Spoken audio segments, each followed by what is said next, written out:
di muka bumi. Di lautan biru, di langit yang tinggi, mencari kebesaranmu. Universiti Sultan Zainal Abidin, banggaku menjadi wargamu. Terus cemerlang mencipta kejayaan demi agama bangsa dan negara.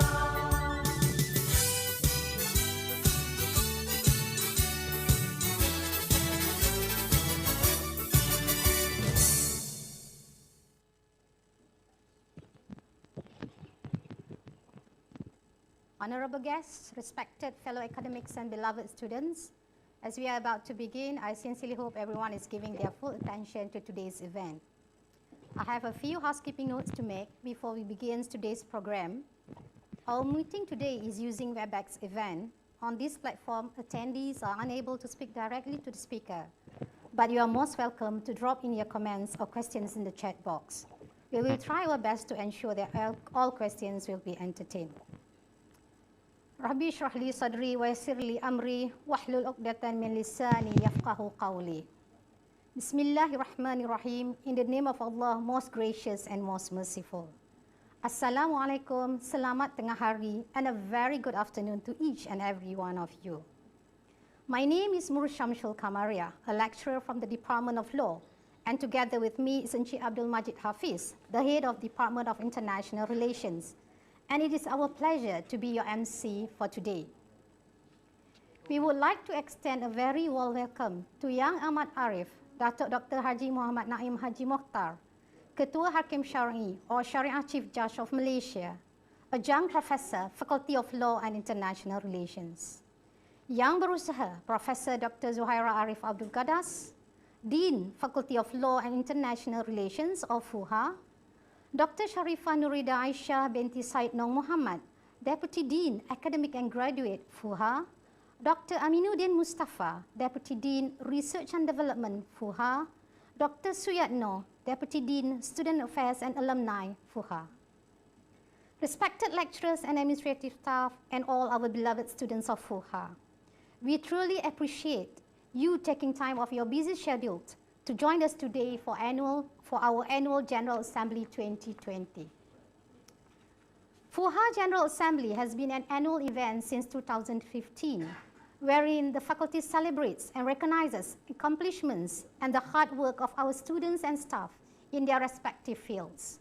It was always a joyous event where students and staff alike gather to share and celebrate the success of their colleagues in Dewan Besar of Unisa, or fondly known as DAPS.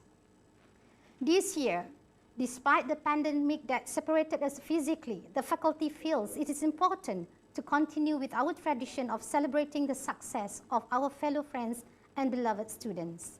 Thus, our online annual General Assembly, conducted via this WebEx platform. It is the faculty's sincerest hope and wishes that by having this event and recognition awards, all members of FUHA, staff and students alike, would be more motivated to strive for success, not only as an individual pursuit, but ultimately for building up the reputation of our faculty. Our annual General Assembly is also a time where we would invite respected members of the legal field to deliver professional and academic talk to members of FUHA. And yes, this year, the tradition still continues, even during this pandemic year, albeit through the online platform. Ladies and gentlemen, respected guests, and also beloved students, before we proceed today with today's event, let me invite my co-MC, Encik Abdul Majid Hafiz, for the Doa recital. Brother Hafiz, you are most welcome.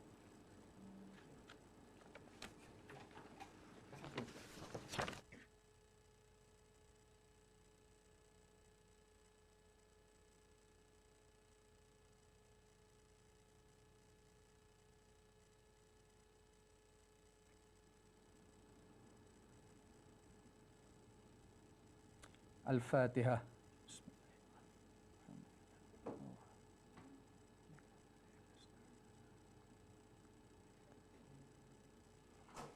Bismillahirrahmanirrahim. Alhamdulillahi Rabbil Alamin. Wassalatu wassalamu ala ashrafil anbiya'i wal mursalin wa ala alihi wa sahbihi ajma'in. Ya Allah, Ya Rahman, Ya Rahim, hanya padamu sahaja kami panjangkan kesyukuran atas segala rahmat dan berkat-Mu. Bersempena dengan majlis pada hari ini, kami memohon inayah dan taufik-Mu. Kurniakanlah kesejahteraan dan kebahagiaan kepada kami. Bukakanlah hati-hati kami, lapangkanlah dada kami supaya kami dapat mengisi ilmu dan pengetahuan yang berguna untuk agama, bangsa dan negara. Kami mohon kepadamu agar engkau berkatilah majlis ini dengan limpahan rahmat-Mu. Semoga segala usaha kami dalam menjayakan majlis ini mendapat keredaan dan hidayah-Mu. Sesungguhnya pada hari ini kami berkumpul kerana-Mu, Ya Allah. Kami berkumpul untuk menimba ilmu, bertukar pendapat, menyumbangkan buah fikiran, menghubungkan silaturahim dan memberi sokongan ke arah meningkatkan lagi prestasi kami. Kami memohon kekuatan dari hadrat-Mu, Ya Allah, supaya kami yang hadir pada hari ini agar kami dapat melaksanakan segala kebajikan, dan kami pohon perlindungan dengan Engkau daripada melakukan keburukan. Ya Allah, kurniakanlah kepada kami kekayaan ilmu pengetahuan dan hiasilah diri kami dengan sifat lemah lembut. Serta muliakanlah kami dengan ketakwaan dan indahkanlah diri kami dengan kesihatan. Rabbana atina fid dunya hasanatan wa fil akhirati hasanatan wa qina azaban nar. Wa sallallahu ala sayyidina Muhammadin wa ala alihi wa sahbihi ajma'in. Walhamdulillahi rabbil alamin.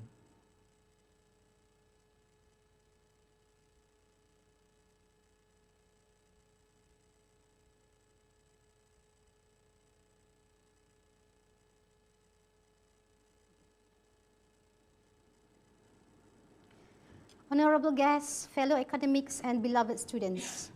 To begin the program, we are honored to introduce our speaker for professional and academic talk, Yang Amat Arif, Datuk Dr. Haji Muhammad Naim Haji Mokhtar, who is recently appointed as Adjunct Professor for Faculty of Law and International Relations, Unisa. Yang Amat Arif Datuk Dr. Haji Muhammad Naim has been appointed as Ketua Pengarah and Ketua Hakim Syar'i Malaysia, Jabatan Kehakiman Syariah Malaysia, since the year 2019 until present. Prior to his appointment as the Ketua Hakim Syar'i, Yang Amat Arif, Datuk Dr. Haji Muhammad Naim, started his career in the Syar'i Judicial Service since the year 2001, and in 2007 as Senior Syar'i Prosecutor at Jabatan Agama Islam Wilayah Persekutuan, and subsequently elevated as Ketua Hakim Syar'i Jabatan Kehakiman Syariah Selangor. In 2017, Yang Amat Arif Datuk was appointed as a judge for Sharia Court of Appeal Malaysia before assuming the highest position as the Chief Judge of Sharia Court of Malaysia. Yang Amat Arif Datuk Dr. Haji Muhammad Naim was born in Kuala Lumpur and completed his LLB at International Islamic University, Y.A.A. He continued his Masters in Law, LLM, at University of London, United Kingdom, and subsequently pursued his postgraduate studies in Diploma in Sharia Legal Practice and Diploma in Administration of Islamic Judiciary, both in Y.A.A. He obtained his PhD in Sharia from Universiti Kebangsaan Malaysia. In the academic field, Yang Amat Arif has started his earliest career as a lecturer of law in Y.A.A. in the year 1990. Yang Amat Arif has been a visiting fellow under the Malaysian Chevening Visiting Fellow Program at Oxford University, United Kingdom in the year 2008 and 2009, and subsequently a visiting fellow at Harvard Law School, USA from 2012 until 2013. Yang Amat Arif Datuk has been appointed as Adjunct Professor at Y.A.A., University Technology Mara and University Science Malaysia. We at the Faculty of Law are indeed honored to have Yang Amat Arif as our Adjunct Professor from this year onwards. Yang Amat Arif Datuk has also been appointed as panel of advisors and technical committees and members of boards and organizations. Among his appointments are as Ahli Dewan Diraja Selangor, Ahli Majlis Agama Islam Wilayah Persekutuan, Ahli Jawatan Kuasa Teknikal Undang-Undang Syarat Sivil, Pakar Penasihat Muamalat JAKIM, Ahli Panel Majlis Perunding Islam Malaysia, Ahli Jawatan Kuasa Kajian Penambahbaikan Undang-Undang Keterangan Mahkamah Syariah, ahli jawatan kuasa induk arahan amalan Mahkamah Syariah, pengerusi jawatan kuasa hakam, pengerusi jawatan kuasa peguam syar'i, ahli jawatan kuasa tetap Hal Ehwal Islam Negeri Selangor. Yang Amat Arif Datuk Dr. Haji Muhammad Naim has also written and published various articles in journals and presented papers and keynote addresses at national and international level on matters and issues related to administration of Sharia courts. Without further ado, and with great pleasure, I would like to invite Yang Amat Arif Datuk Dr. Haji Muhammad Naim to deliver his academic address entitled Application of Mediation in Sharia Courts of Malaysia. Please welcome, ladies and gentlemen, Yang Amat Arif Datuk Dr. Haji Muhammad Naim Haji MOKHTAR. Over to you, Datuk.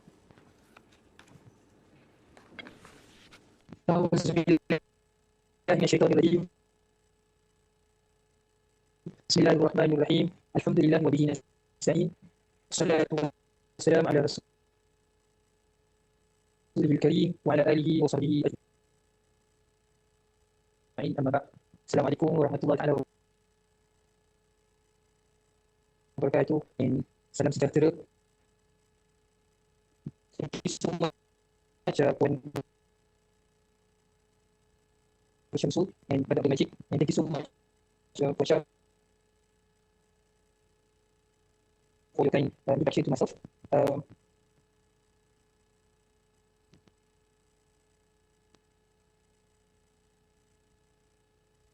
Yang dihormati Profesor Dr. Zuhairah Arif binti Abdul Muqaddas, Dean of Fuqaha, happens to be my former colleague at National Islamic University of Malaysia. Dr. Sharifah Nurida Aisyah binti Said Nur Muhammad, Dean for Academic and Graduates. Dr. Suyatno, Deputy Dean for Students Affairs and Alumni. And Dr. Aminuddin bin Mustafa, Deputy Dean for Research and Development. And all the academic staff of Fakulti Undang-Undang dan Hubungan Antarabangsa, and also all the academic staff of Unisa who happen to be with us this afternoon. And of course, to all the beloved students of Fakulti Undang-Undang dan Hubungan Antarabangsa Unisa, who I believe with us today. First of all, let me extend my sincere appreciation to Unisa, in particular for giving me the opportunity to be part of Unisa and offering me to be the adjunct professor of Unisa. It is indeed an honor to me myself personally, and also to all the staff of Department of Sharia Judiciary of Malaysia, Jabatan Kehakiman Syariah Malaysia. I hope with this appointment, Jabatan Kehakiman Syariah Malaysia will be able to cooperate and work closely with Unisa, in particular with Fakulti Undang-Undang dan Hubungan Antarabangsa. And we look forward for a fruitful cooperation. And many thanks for inviting me to present the topic which I chose for this evening, which is the implication of mediation in the Sharia courts of Malaysia. Ladies and gentlemen, these are basically, next please. I've got 9 points to speak. I will start with the introduction of suluk and mediation. Start defining what suluk means and the relevant legal provisions, and suluk in the Quran and Hadith, and we'll also be looking at the administration of Sharia courts in Malaysia, the current position of suluk Malaysia, suluk section of the Legislation Secretary and the Court Division, JKSM, and the practice of suluk, and we will end with the conclusion. Ladies and gentlemen, and of course, all the beloved students of Fakulti Undang-Undang and Halal Antarabangsa, I'm going to speak within the 40 minutes Okay, Dato. given to me, and for the next 50 minutes will be, Excuse me, Dato. We are breaking up. I mean, your voice is a bit unclear. Would you mind stopping the video? Okay, stopping your video, but just talk because we can't hear you properly when the mic, the video and everything. So, okay. Okay. Okay. I switch out the video. All right. Yes, we can hear you very clearly, Dato. Thank you so much, and we apologize for the inconvenience. Okay, Dato. It's okay. Okay. Okay. Can we continue then? Okay. Okay. Thank you, Dato.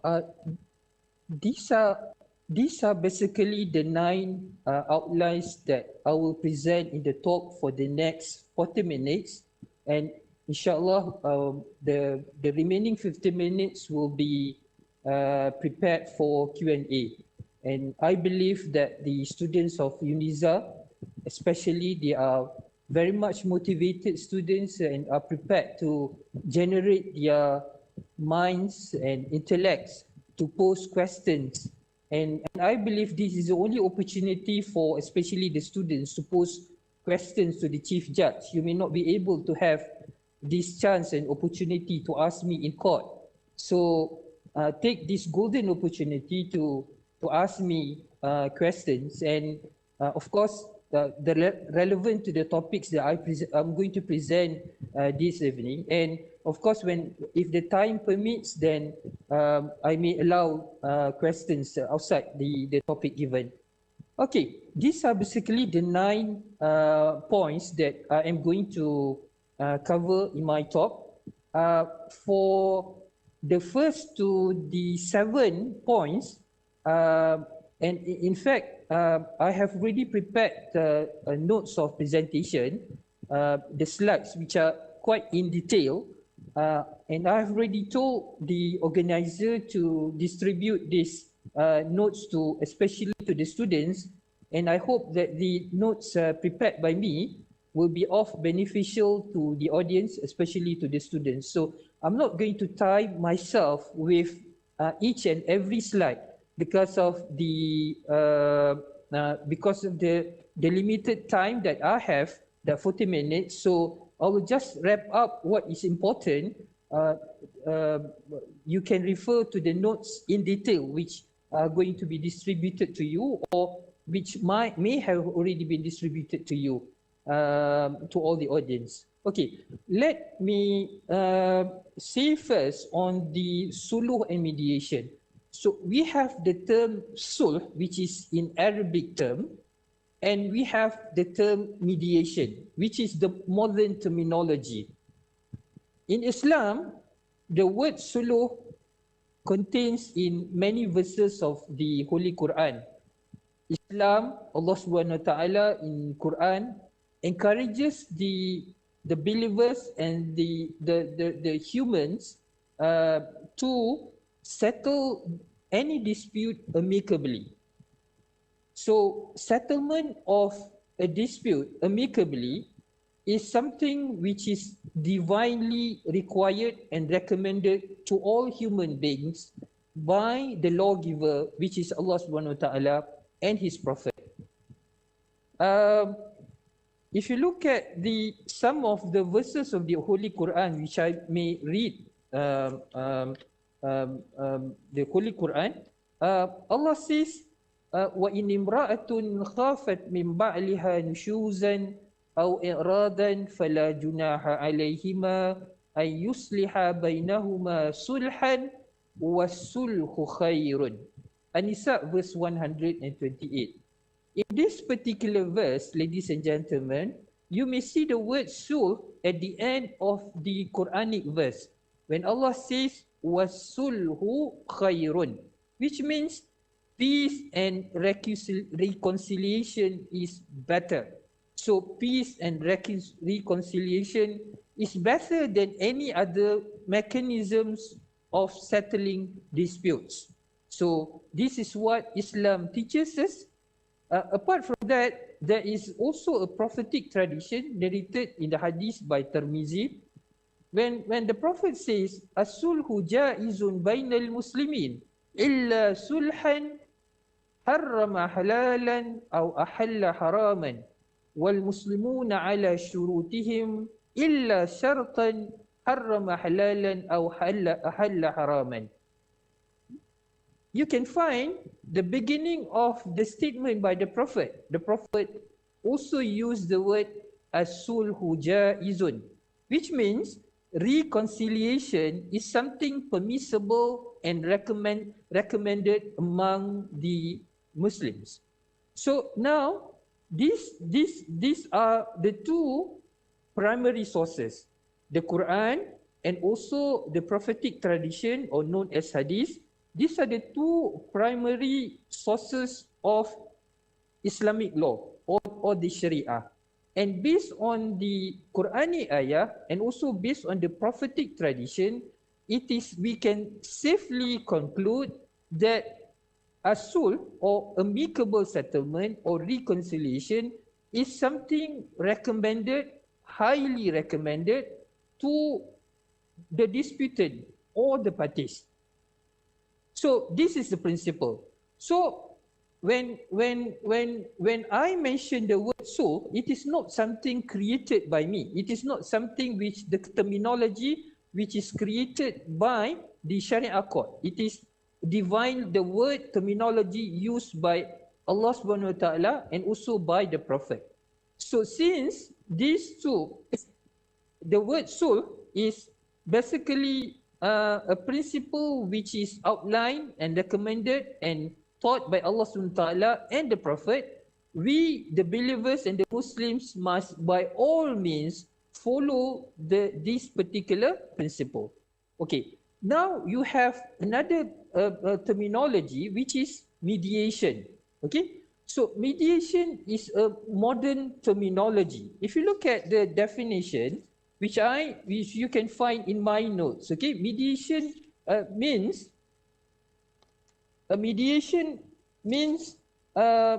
it is a dispute resolution process led by a non-partisan third party who helps disputants to negotiate freely in reaching an agreement. This can be found, it's a definition by Pearson in 1981. It is considered as the most practical alternative dispute resolution mechanism in family disputes. Okay, now what is the correlation between the word sulh and the mediation? We can simplify that sulh is a general term, which means most of the scholars define sulh based on the Quranic and prophetic tradition as al-aqdu bihi kullatil husuma, which means sulh is akad, which is agreement by a disputing parties. Through the agreement, al-aqdu bihi kullatil husuma. Kullatil husuma means the dispute between the two parties are lifted. So you have an agreement, terms of agreement arrived at by the parties, but once the term of agreement is arrived at, then the dispute is over. That is the meaning of sulh. So sulh is basically a general term. A philosophy is the end result which is recommended to all the disputed parties. In other words, all the disputed parties must work very hard, must put all effort to ensure that all their disputes must be settled amicably. That is known as as-sulh. Whereas mediation is the process. So when I say mediation is the process, it means through mediation, the disputing parties will arrive at an agreement. That agreement will be achieved through a mediator. So a mediator appointed by both parties will try to assist the parties to work out an amicable settlement through a process known as a mediation. So I stress here, mediation, a process. Once it is a process, through that process, you achieve the end result, and the end result is the sulh, which is recommended by Quran and also the Hadith. So if mediation is the process and the sulh is the end result, that means there are so many other processes. There are so many other processes apart from mediation. You can, probably you may have heard, apart from mediation, you have reconciliation, you have counseling, you have arbitration, you have mediation plus arbitration, hybrid between mediation and arbitration. You have mini trial. So these are the forms of method of settling disputes.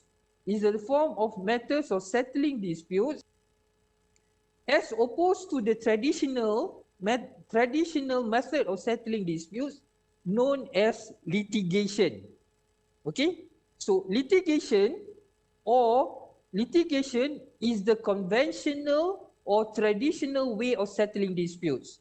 Litigation means you have parties bring their disputes between an impartial individual known as a judge or adjudicator. So what the parties will do before the judge, they will litigate. They will litigate their dispute before the judge. At the end of the process of litigation, then the judge will issue a ruling or will issue a judgment. That process is known as litigation or adjudication. So litigation and adjudication is a conventional way of settling a dispute between two disputing parties. Whereas mediation and other forms of alternative dispute resolution, which I'm not going to touch, other forms of dispute resolution is not the subject of my presentation this evening. My presentation, I'm focusing on mediation as one of the processes, as one of the methods of alternative dispute resolution, one of the methods of settling the dispute amicably, which is recommended by Islam, which can be found in the Quran, which can be found in the Hadith and the tradition of the Prophet sallallahu alaihi wasallam. Now, brothers and sisters, ladies and gentlemen, my respected Dean, Professor SYARIAH and the team. Now, we find a conventional way of settling dispute known as litigation and adjudication, and later on you find an alternative dispute resolution. And if you look at the books, on alternative dispute resolution, all the students, if you read books on ADR or alternative dispute resolution, you may find that this ADR has become an alternative to adjudication and also litigation somewhere around 1980s. In other words, you did not find it before 1980s. Before 1980s, what you could find, basically a litigation, adjudication. Parties brought their dispute before the judge, what is known as conventional way of settling disputes. But brothers and sisters and ladies and gentlemen, what happened was there was so many shortcomings. There were so many disadvantages of adjudication. Among the shortcomings, among the disadvantages of adjudication is the process took such a long time. Okay, so it took such a long time to settle the dispute. There was no speedy trial, okay, because the process was very formal.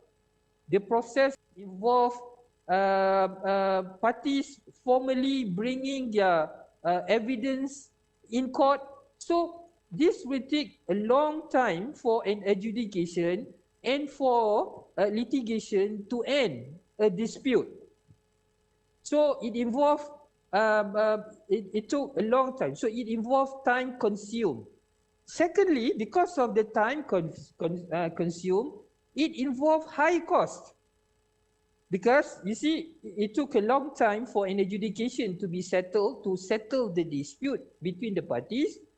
Hence, the longer the matters or dispute being settled through the judge, the more cost that will be borne by the judge, by the court, and also by the parties.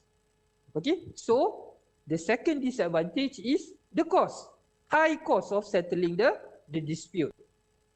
And the third disadvantage or dissatisfaction or the shortcoming of litigation is the parties did not involve in the ruling and judgment given by the parties. The role of the parties are basically to feed evidence, to give documents, to give testimony to the adjudicator or to the judge. At the end of the day, the adjudicator or the judge will prepare or will read what is known as a judgment based on the evidence, based on the testimony given by the parties and the witnesses before the judge. So now you see, the parties were not happy because they were not involved at all in the production of the judgment or the ruling made by the judge or by the adjudicators.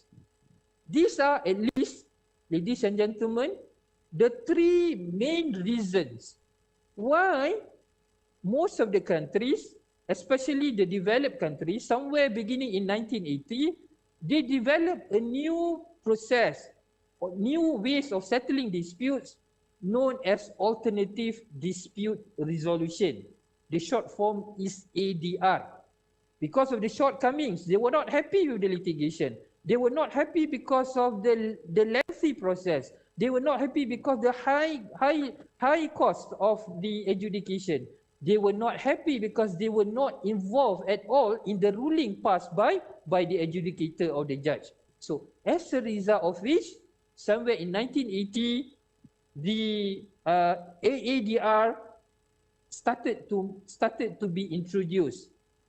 And one of the methods, or one of the popular or the early methods of ADR introduced in the developed countries, in the UK, in Australia, in the US, in New Zealand, okay? One of the most popular methods of settling disputes, ADR, is known as mediation. Which the process which I've already explained to you, basically an impartial mediator appointed by the parties to facilitate communication between the parties.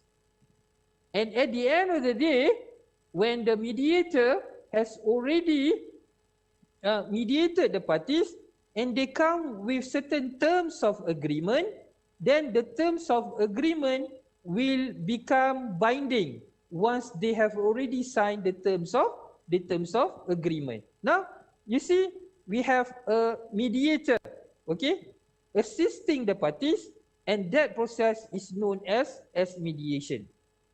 Ladies and gentlemen, in 1980, I've already explained historically, mediation was one of the earlier method of ADR being introduced in the developed countries. In Malaysia, as you all know, Sharia court is a state court.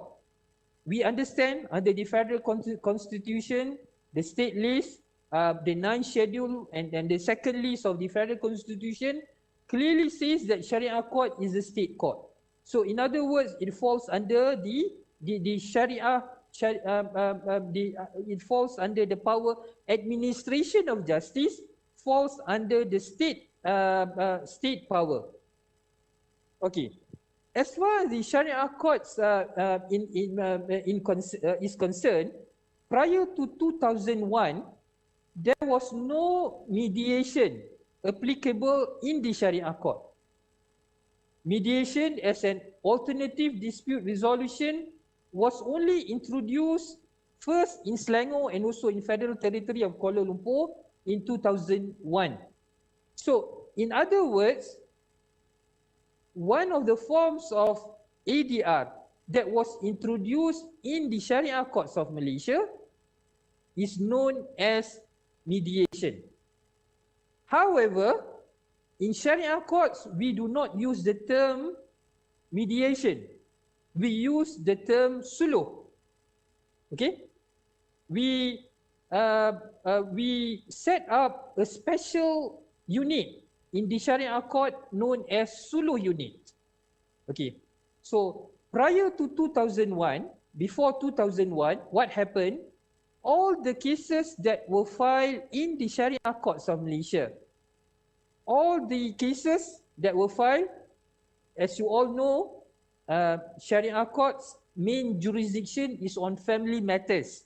Okay, our jurisdiction mainly focuses on family law, on family matters. Okay, that is what enacted in our federal constitution. That was basically the power. Of course, we do have criminal matters, but very limited jurisdiction. Mainly, our jurisdiction is on family matters. So, with regard to all the family matters prior to 2001, if there was a dispute between a wife and a husband, let us say dispute pertaining to harta sepencarian, dispute pertaining to hazanah, custody of the children, dispute pertaining to alimony, nafakah between the husband and wife. Prior to 2001, all these disputes were directly brought before the judge, being adjudicated. Once it is filed, it was filed, then automatically it would be brought before an adjudicator or hakim mahkamah syariah, because there was no suluh unit. But alhamdulillah, since 2001, okay, since 2001, you know, Department of Sharia Judiciary of Malaysia was set up in 1998. What happened prior to the setting up of the Department of Sharia Judiciary of Malaysia? There were huge discrepancies, there were huge disharmony, there were huge inconsistency between one Sharia state court to another. In all matters, administration of justice in the Sharia court throughout Malaysia, because Sharia court is a state matter. But alhamdulillah, in November 1998, after the setting up of the Department of Sharia Judiciary of Malaysia, as a federal agency, so Department of Sharia Judiciary of Malaysia, which I'm currently heading, our role and function is basically to assist all the Sharia court in Malaysia to streamline and standardize the administration of justice in the Sharia courts of Malaysia. So, what happened prior to 2001? There was no particular unit in the Sharia courts that will assist the Sharia courts of Malaysia in settling the disputes amicably. As I explained to you, prior to 2001, all the disputes between husband and wife will be automatically brought before the adjudicator or will be litigated before the Sharia court judge. But alhamdulillah, in 2001, when Sharia court was set up in the state of Selangor as the first Sharia court, what the Department of Sharia Judiciary of Malaysia did basically to introduce kaedah-kaedah or rules pertaining to suluh. And the Department of Sharia Judiciary of Malaysia has already developed rules pertaining to suluh. Department of Sharia Judiciary of Malaysia has proposed the amendment to the Sharia civil procedure of all states. Remember, Department of Sharia Judiciary of Malaysia has no power to compel the state to administer their justice in their Sharia courts according to the dictate of the Department of Sharia Judiciary of Malaysia.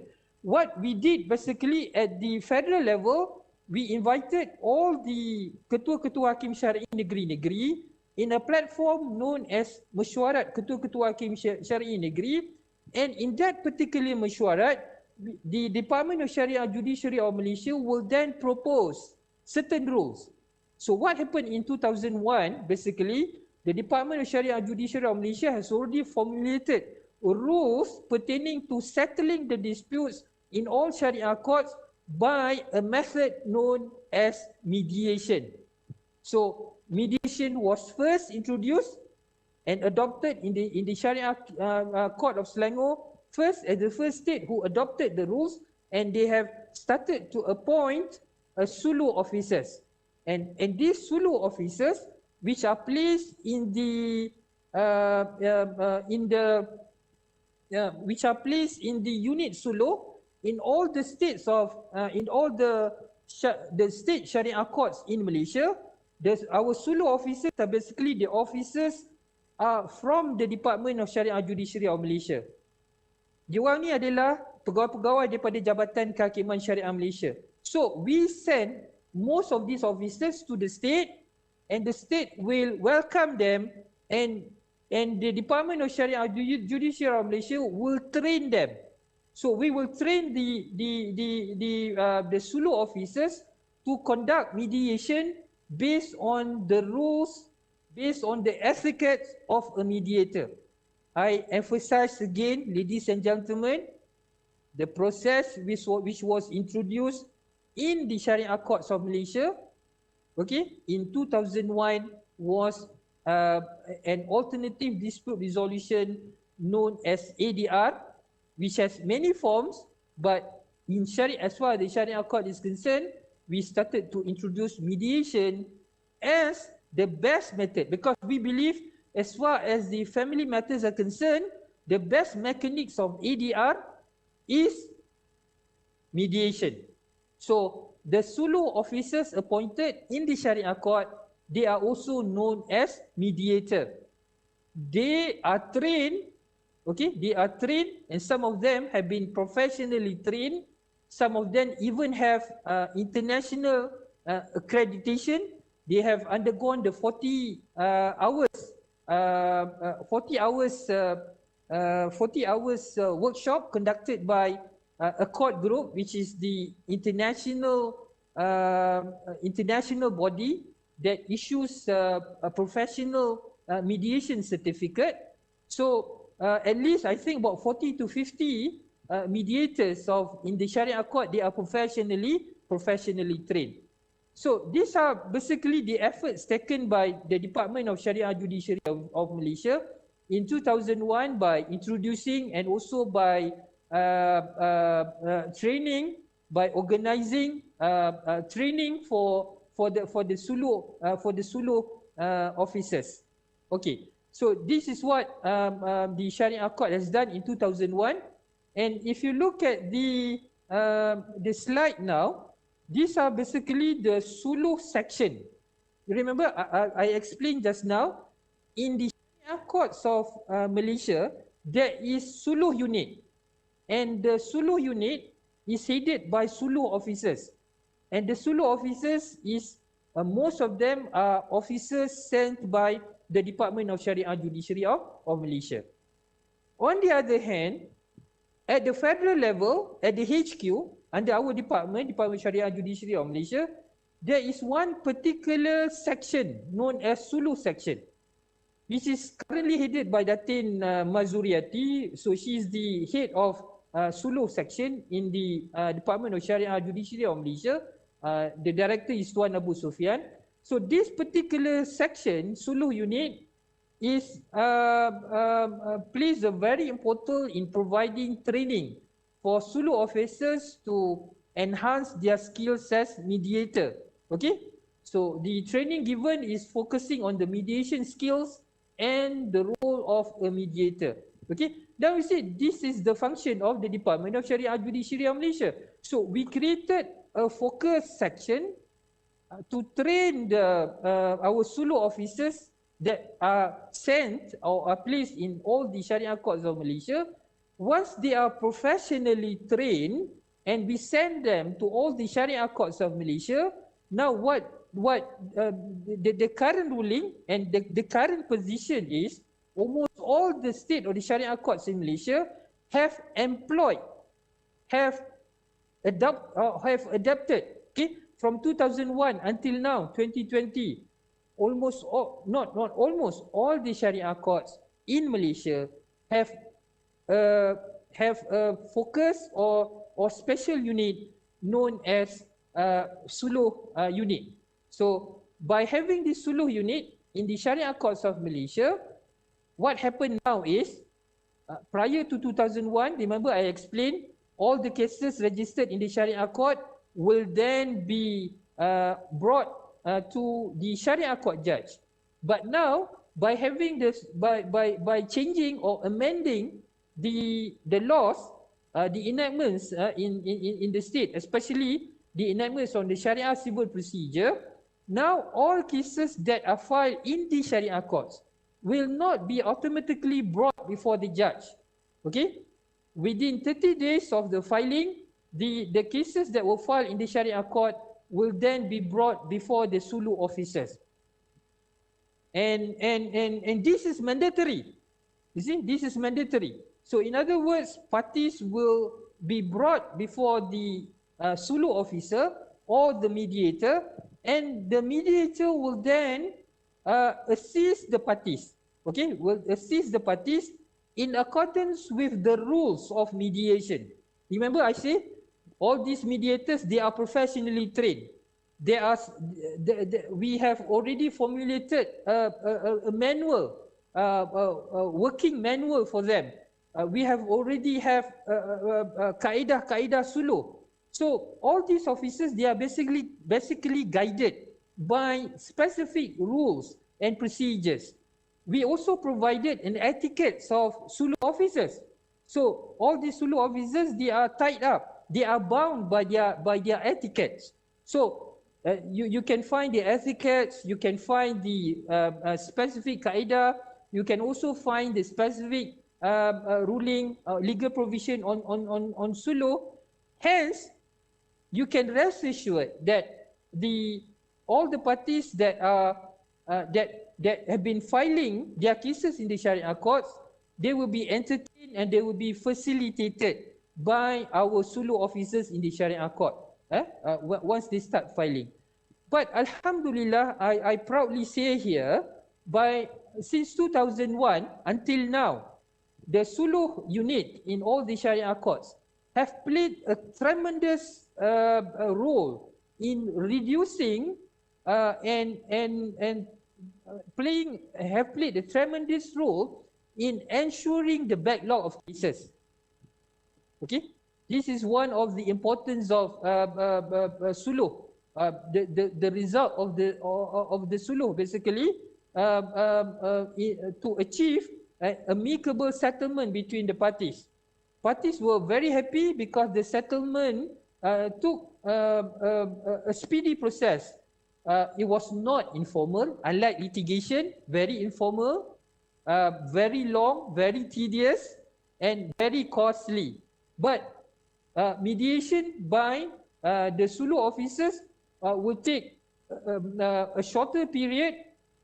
Parties are basically happy because the terms of agreement which are facilitated by the suluh officer are basically coming from the proposal and suggestion by the parties themselves. It is not by the mediators. The parties come up. The suluh and the mediators, the Sharia suluh mediators are merely facilitating them. This is what we call a facilitative model. Our suluh officers merely facilitate. They will not dictate the parties. They just facilitate communication between the parties. Alhamdulillah, from 2001 until now, I can proudly say at least 60% cases that were filed in the Sharia court were settled amicably through the assistance of the suluh officers. This has been indeed a great achievement by the creation of the suluh or the mediation in the Sharia courts of Malaysia. So, having seen the advantages of the suluh from 2001 until now. Of course, you can see from the slide that you can see just now, we have already developed the section Sulu of JKSM, Datin Mazurati and the team, and also all the Sulu officers, they have come up with a strategic plan from 2021 to 2026. So these are basically the Sulu strategic planning. These are basically our plan, our ambition for the next 5 years, beginning next year until 2026. So this is the spirit. You can see, ladies and gentlemen, my beloved students of Unisa, this is what Allah says in the Quran. I started my presentation by quoting the verse in the Quran. And the Quran, you know, and the hadith of the Prophet was there 1,440 years ago. It was not in 1980, it was 1,440 years ago when Quran was revealed. The Surah Unisa, which I cited to you, was revealed 1,440 years ago, which encouraged all the disputed parties to settle their matters amicably. And hence, the very existence of Sulu, with all the successes, with all the factors that determining the success of the Sulu, and all the successes that we have already achieved, okay, by having the unit Sulu in the Sharia courts of Malaysia. We are going to, of course, indeed, we are going to accelerate the use of ADR, believing the philosophy that Islam principally encourages us to settle the matters amicably, taking into account that Sharia courts have the jurisdiction on family matters. Then we believe through it we are able to achieve and encourage the parties and definitely, inshallah, we'll be able to reduce backlog of cases in the Sharia courts. Maybe you have heard many times in the newspaper, people have been complaining about the backlog of cases in the Sharia court. I think same goes in the civil court as well. But as far as the Sharia courts are concerned, I believe that the Sulu section, Sulu unit, which have already been introduced since 2001, needs to be revamped, needs to be accelerated, and parties need to be encouraged to settle their disputes amicably.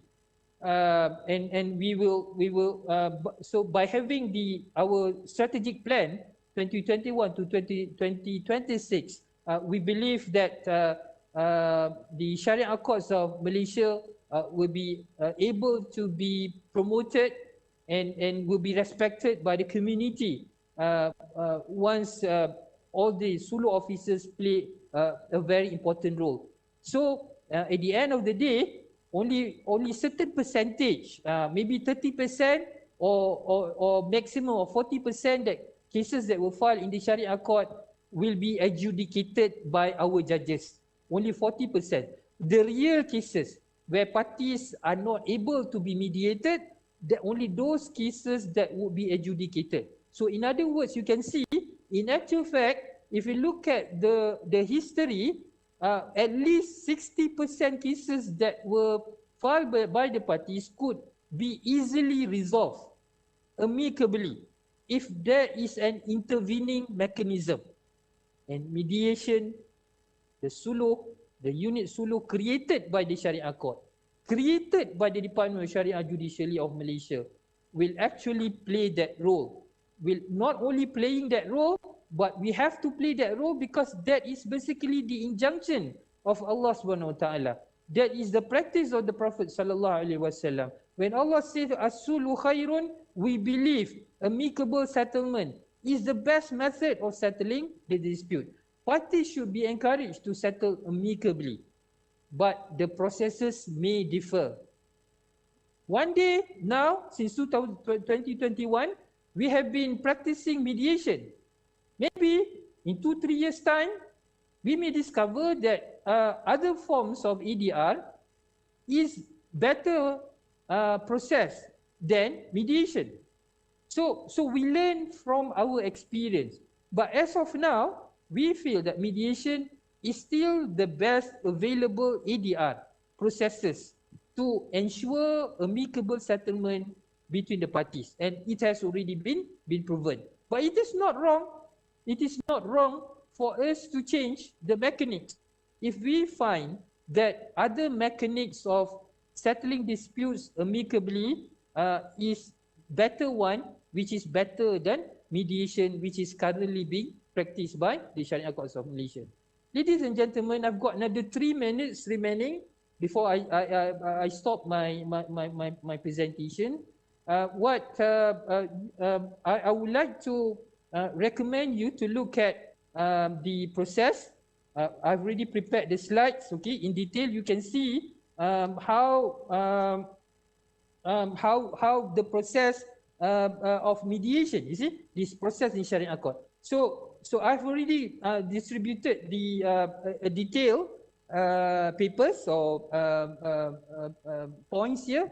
So you can refer Suluh process in Sharia Court. This is basically the process that is taking place. The process which is conducted by our Suluh officers in the Sharia Court. As I said, mediation or Suluh is a process. Okay, it is a profession by itself. Suluh officer is a mediator. Mediator is a profession. A counselor conducting counseling is a profession. Arbitrator conducting arbitration is a profession.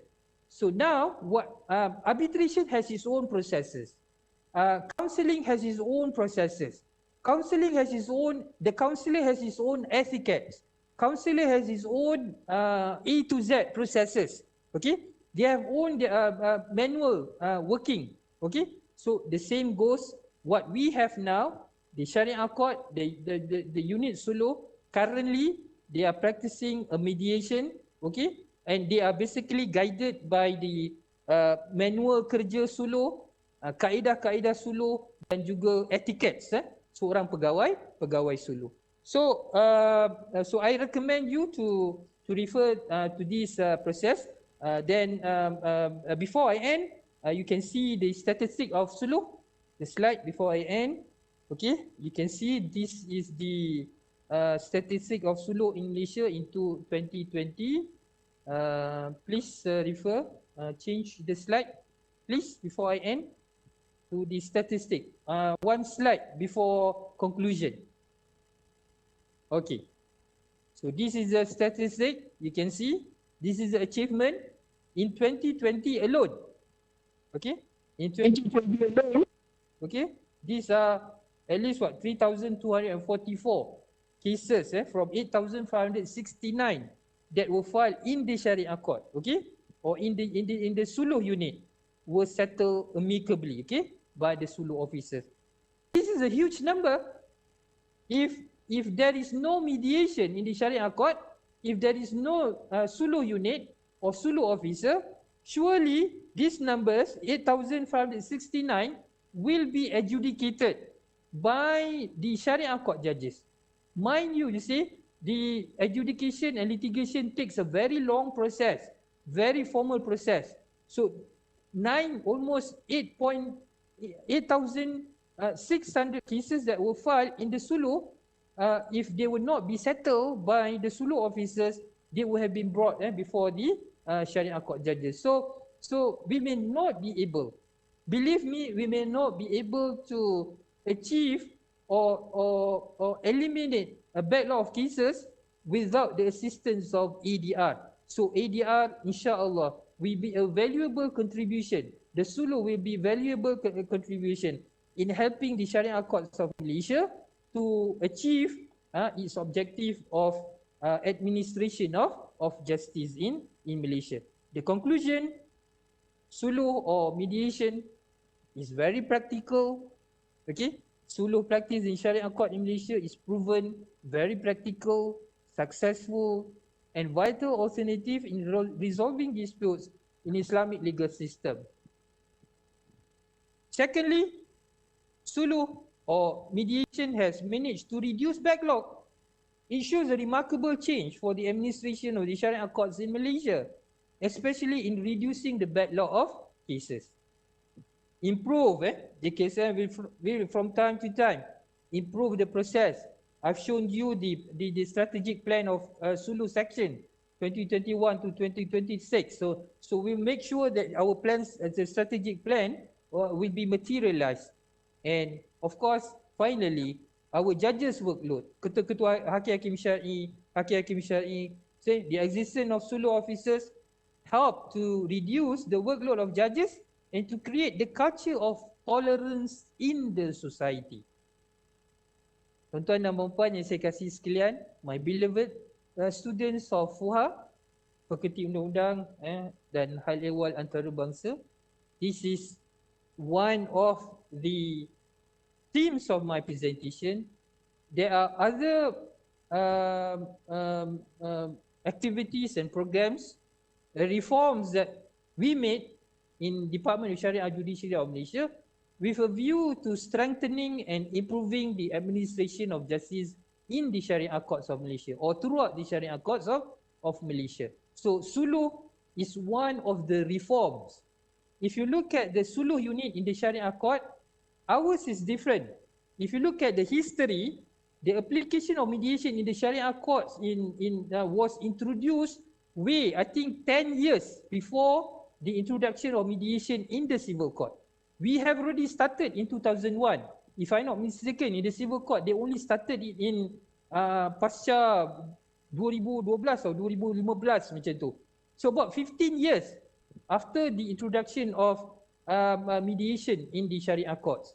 Secondly, our Sulu or our mediation is basically court center mediation. In other words, mediation conducted by a mediator within the Sharia court. Whereas in the civil court, mediation is conducted externally by the Malaysian, among others, by the Malaysian Mediation Center. So the mediation in the civil court is conducted externally, not a court center mediation like in the Sharia court. In that sense, because we are using a court center mediation, parties who use the facilities of mediation or Sulu in the Sharia courts, they don't have to pay anything. Majanan, free of charge. They don't pay even a single cent for the mediation conducted by the Sulu officers. But I think in the civil court, if you want to engage or take the service of mediator, any of the MMC members who is accredited with mediation, then you have to pay a certain amount of money. Whereas in the Sharia courts, they are basically free because they are officers appointed by the Department of Sharia Judiciary of Malaysia. They are paid by the government. They receive monthly salary sebagai penjawat awam. So there will be no extra charge for the husband and wife and anyone who uses the services of our Sulu officer. But again, I told you and I explained to you again, I mentioned to all of you, at least 50 of our mediator, Sulu officers, they have undergone the 40 hours training, the same training that members of MMC has undergone, and all these 50 officers, they are accredited internationally. They have a court certificate group. So in other words, our Sulu officers, they are professionally Sulu officers, with some of them having professional certificate. So by having a professional certificate, you can rest assured that these officers will do their job professionally in accordance with the standard required by the international body, by mediation international body, or by the MMC. This is, I can strongly say, and I proudly say, the jobs and the works done by our Sulu officers throughout the Sharia courts of Malaysia. These are very young, they are all very young officers, Alhamdulillah, very determined, very motivated to serve the Ummah, to serve the community, to make sure that the philosophy of the Sharia court, the philosophy of Islam, that encourage amicable settlement between the parties will be materialized, will achieve its objective. Thank you so much, Puan Salma, for giving me this allowance, and thank you so much for the Professor Zuhairah and the team, and also all the students for your attentive listening. I'm very sorry, tengah semangat bercakap ni video langsung hilang, tak nampak, but you can judge from my voice. Very motivated, and thank you so much for Unisa for inviting me to share my thoughts, my Sulu officers program and activities to Unisa and also to the students. I hope by my presentation it will generate interest among Unisa students to join our Sulu officers in the Sharia Court one day, insyaAllah, and we'll see you one day in Sharia Courts of Malaysia. See you in court. Thank you very much. Wabillahi taufiq wal hidayah. Assalamualaikum warahmatullahi taala wabarakatuh. Okay. Thank you, Ya Ma'arif, Dato' Dr. Haji Muhammad Naim, for that remarkable speech, your insightful presentation, and for sharing with us your valuable knowledge and experiences. Dear academics and students, should you have any questions, please do state so in the chat box or raise your hand, use the icon, and we will try to entertain them to the best of our ability. Ya Arif Dato', we have one question currently. Yes. Okay, can I Yes. read the question then? Yes, This please, is from Nazatul Husna Nazri. She is from third year LLB. She's asking that mediation at the civil court, the parties can only go there upon the order of the court. How about Sulu? Can the parties go to the Sulu Center without the order of the court? That is a question, Dato'. Okay, thank you, Puan Syam. Thank you, Sister Nazatul, for your excellent question, comparing between the civil court and also the Sharia court. I did mention, Sister Nazatul, in my earlier presentation that the use of Sulu is mandatory. In other words, almost all cases that are filed in the Sharia courts of Malaysia is mandated to be referred to the Sulu. So there is no question of order of the court because the parties have yet to see the judge. The parties will only see or will see the judge if the mediation or Sulu fails. Then only they will be referred to see the judge through adjudication. But once they see the judge, then if the judge sees that the case there is still room for the party to be mediated, then the judge will make an order for the parties to be referred to the Suluh unit. Okay, so that is the position. My response to Sister Nazatul is mandated, is mandatory. There is no question of court order to be referred to mediation. It is automatic reference to the Suluh unit. But and again, if the Suluh fails, the party will be adjudicated by the judge. In the course of the adjudication, there is no hindrance for the judge if he sees that there is a possibility of reconciliation for the parties again to be referred back to the Suluh unit. Wallahu a'lam. Thank you, Dato'. There's another question which was given to me in writing. The question is, Ya Arif Dato', is Sulu applicable to only family matters or can it be extended to any other matters brought before the Sharia court? And the sender? Sorry? Who is the sender? It's one of the students who are around here, so she gave me the question. Okay, good. Whoever the sender is, thank you so much. Thank you, Puan Syam, for the question. The question, what was the question?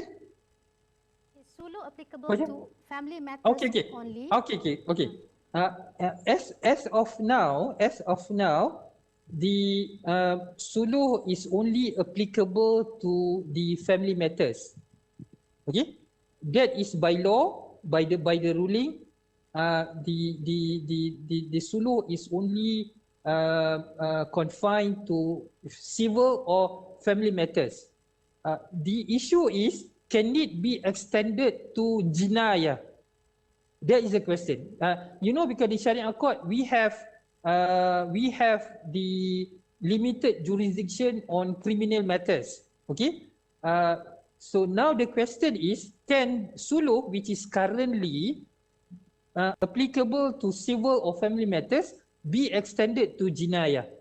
Puan Syam, my response personally, because this one needs to be researched further, but my personal view, there is no hindrance for suluh to be extended to other matters than civil. So in other words, I personally feel it can also be extended to criminal matters. Thank you very much, Datuk, because I think for now, from what we taught our students, that it is mandatory in family matters. So I guess that's why the question is there. Yeah, it is mandatory because of the law, but to me there is no hindrance for suluh to be extended to other matters, including criminal. All right, thank you very much, Datuk. And we have another question. This is from Amir Haikal, also third year LLB. This is a bit different, Datuk, but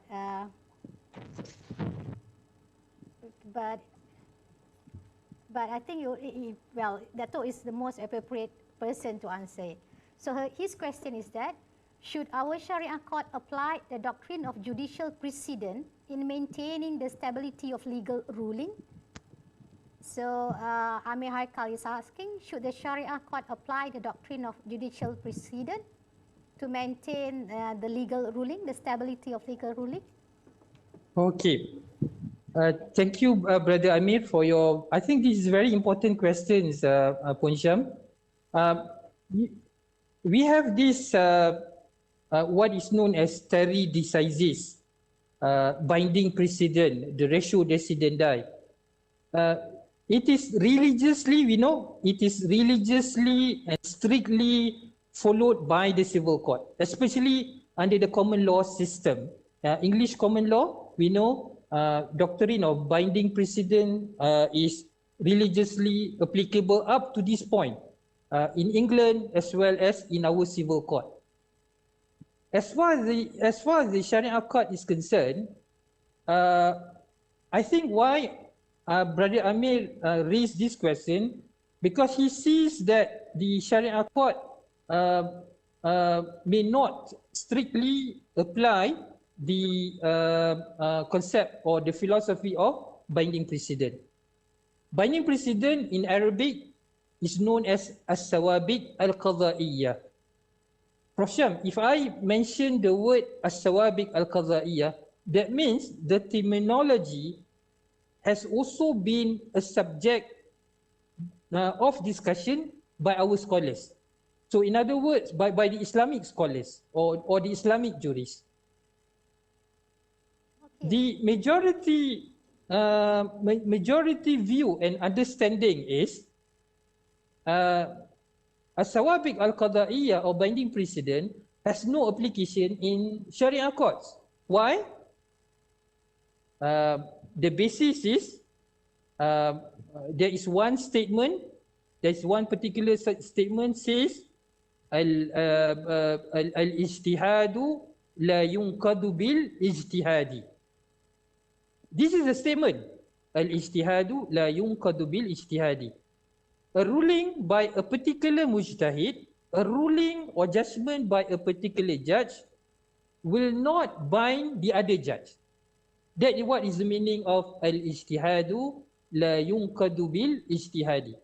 One ruling will not be overruled, yunqad, cancelled, annulled, overruled by another judge.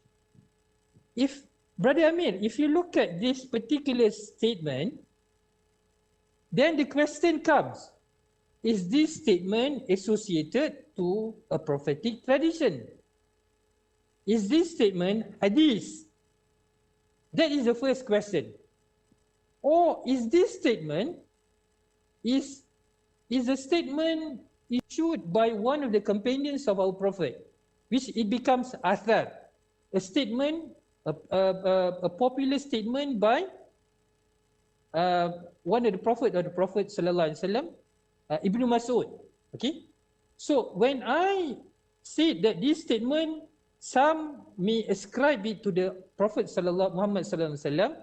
Some say this is not a statement, this is not a hadith, this is Asharu Sahabah, this is a statement by Ibn Mas'ud. When he says that a ruling by a particular mujtahid, a ruling by a particular judge will not be negated by another judge. Even if it is a dalil associated or ascribed to the Prophet Muhammad Sallallahu Alaihi Wasallam, then you got to answer the question whether this statement belongs to the category of qat'iyatus subut, qat'iyatud dilalah. Qat'iyatus subut, qat'iyatud dilalah refers to the degree of authoritative statement. If the Quranic ayah belongs to the word, when Allah says wasulu khairun, suluh, amicable settlement, is recommended among the Muslims or among the believers or among the disputants. That ayah which I read in the beginning, okay, can be found in Surah Unisa. Even that particular ayah, you have to question whether that ayah, the category or the degree of authority of that ayah is qat'iyatu subut or qat'iyatu ad-dilalah.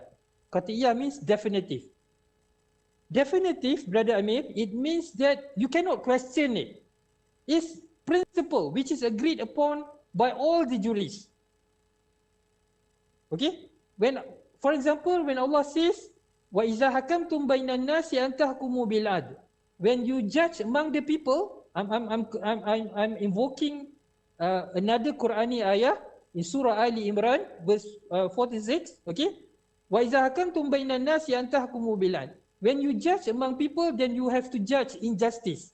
So, judging injustice, avoiding transgression, injustice, is a principle. It is an immutable principle, unchanged principle. You cannot change it. From the day Quran was revealed until now, the principle of justice will remain forever. It will not change. This is what we call the principle of Sharia on the basis of Qurani ayah, which falls under the category of qat'iyatu subut, qat'iyatu ad-dilalah, which is definitive. Now you got to ask the question, if the statement al-ijtihadu la yunqadu bil-ijtihadi is a statement which is even the scholars dispute whether it belongs to ascribed to the Prophet or it is the saying of the Sahaba, the companions of the Prophet. What we conclude is that that statement is, there are differences of opinion with regard to the statement. If there are differences of opinion with regard to the statement, then I believe when you relate it to the question of as-sawabiq al-qada'iyyah, okay, binding precedent, doctrine of stare decisis, where one judge and another will not bind each other, then you got to ask the question. My question now is, okay, my question is if you look at the enactment, don't you see that in our enactment, the Sharia court practices hierarchy of courts? Do you agree with me? Yes, we agree, right? We have the Sharia lower court, we have the Sharia high court, and we have the apex court, which is the Sharia appeal court.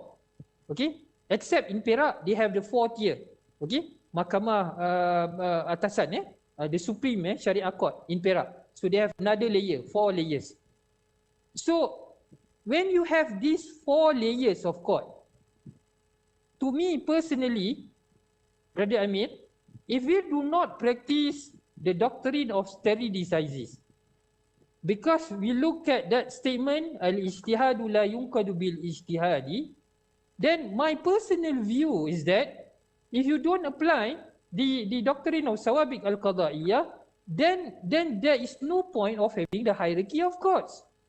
It will make a mockery of a Sharia lower court judge who was just appointed yesterday, okay, appointed as a Sharia lower court judge, is in a position to overrule the decisions of 3 judges at the appeal court.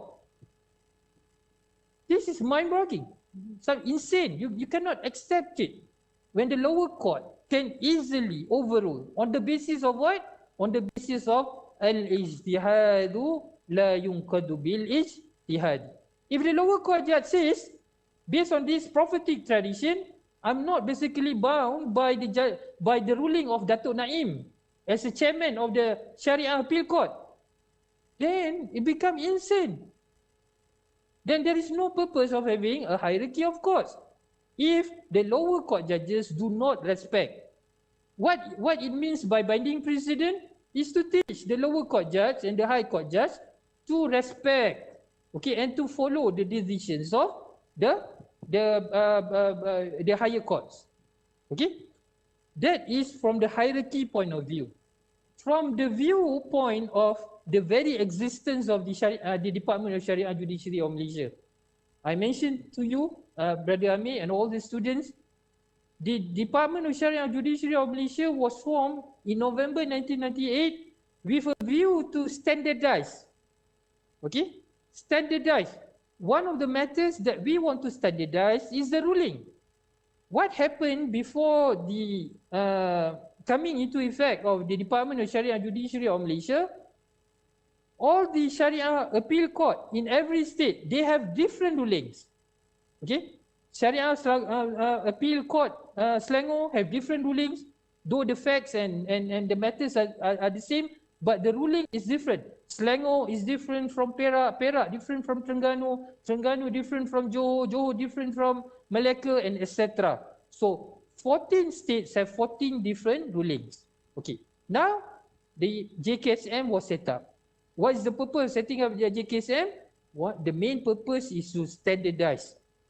What they want to standardize? They want to standardize the administration of justice. If the rulings of the apex court in the state are different from one state to another, then the very purpose of establishing of the Department of Sharia and Judiciary of Malaysia will become futile. How does it work? It works by, in the Department of Sharia and Judiciary of Malaysia, we have 7 appeal court judges, including myself. There are another 6 appeal court judges besides me. So whenever there is an appeal in Selangor, for example, 3 among us will then go to the Sharia Appeal Court of Selangor. If there is an appeal in Sabah, 3 of us will go to Sabah. If there is appeal in Malacca, the same 3 will go to Malacca. So as a result of which, Brother Amir, we can standardize the ruling, okay, at the apex level. But if you standardize the ruling at the apex level, if the high court judges of that particular state and the lower court judges, okay, strictly apply the so-called tradition tadi, al-ijtihadu la yunqadu bil-ijtihadi, then there is no point of you standardizing the ruling at the apex court while the lower courts do not respect your rulings and decision. Hence, that's the importance of as-sawabiq al-qada'iyah. Brother Amir, this is one of the reforms that I want to introduce. This needs to be elaborated further.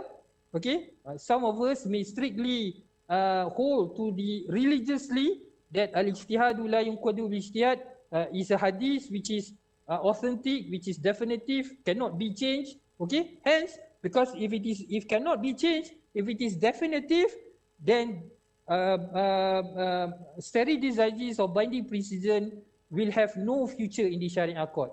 And if there is no future in the Sharia court, I cannot foresee standardization of rulings played by the Department of Sharia and Judiciary of Malaysia will be materialized if this concept still remains as it is. Wallahu a'lam.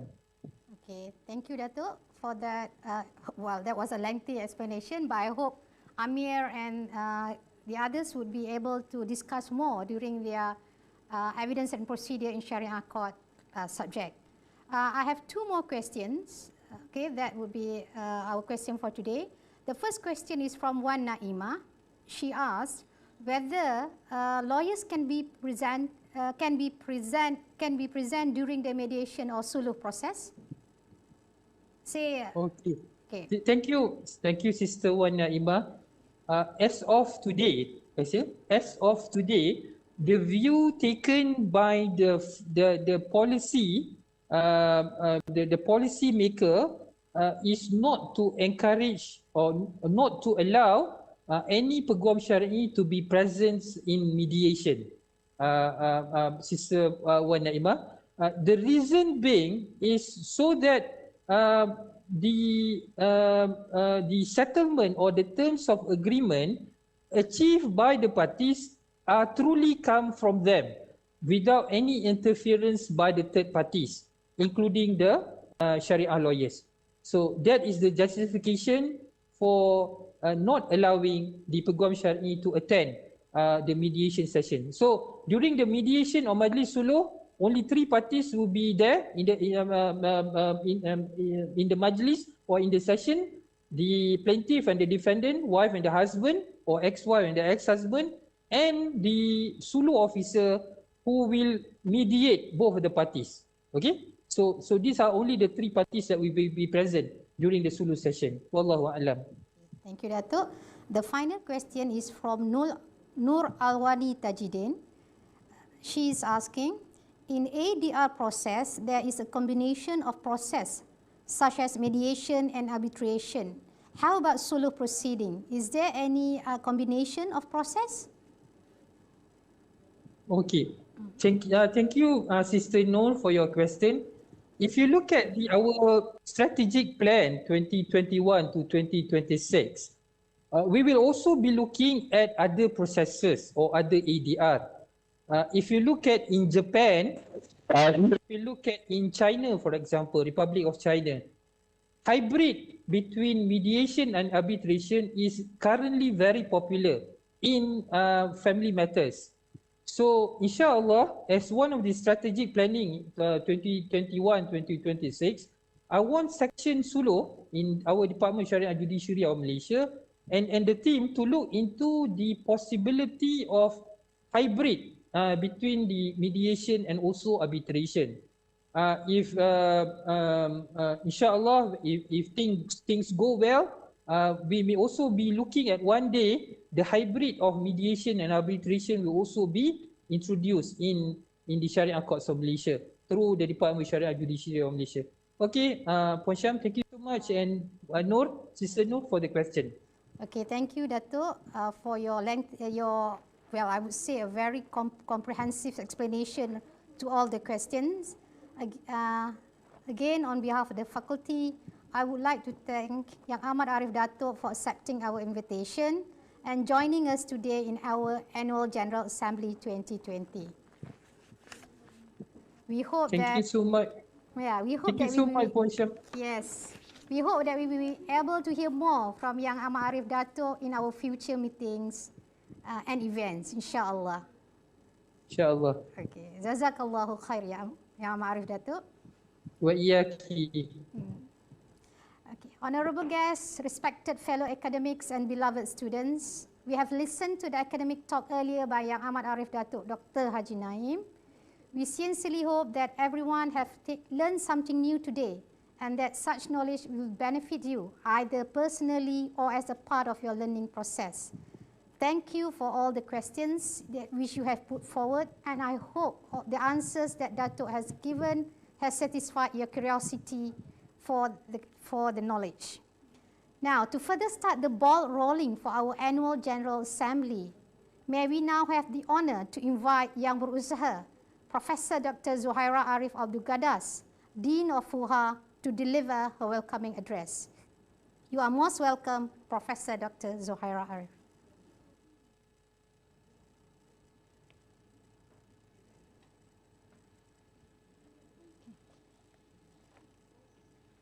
Sit down.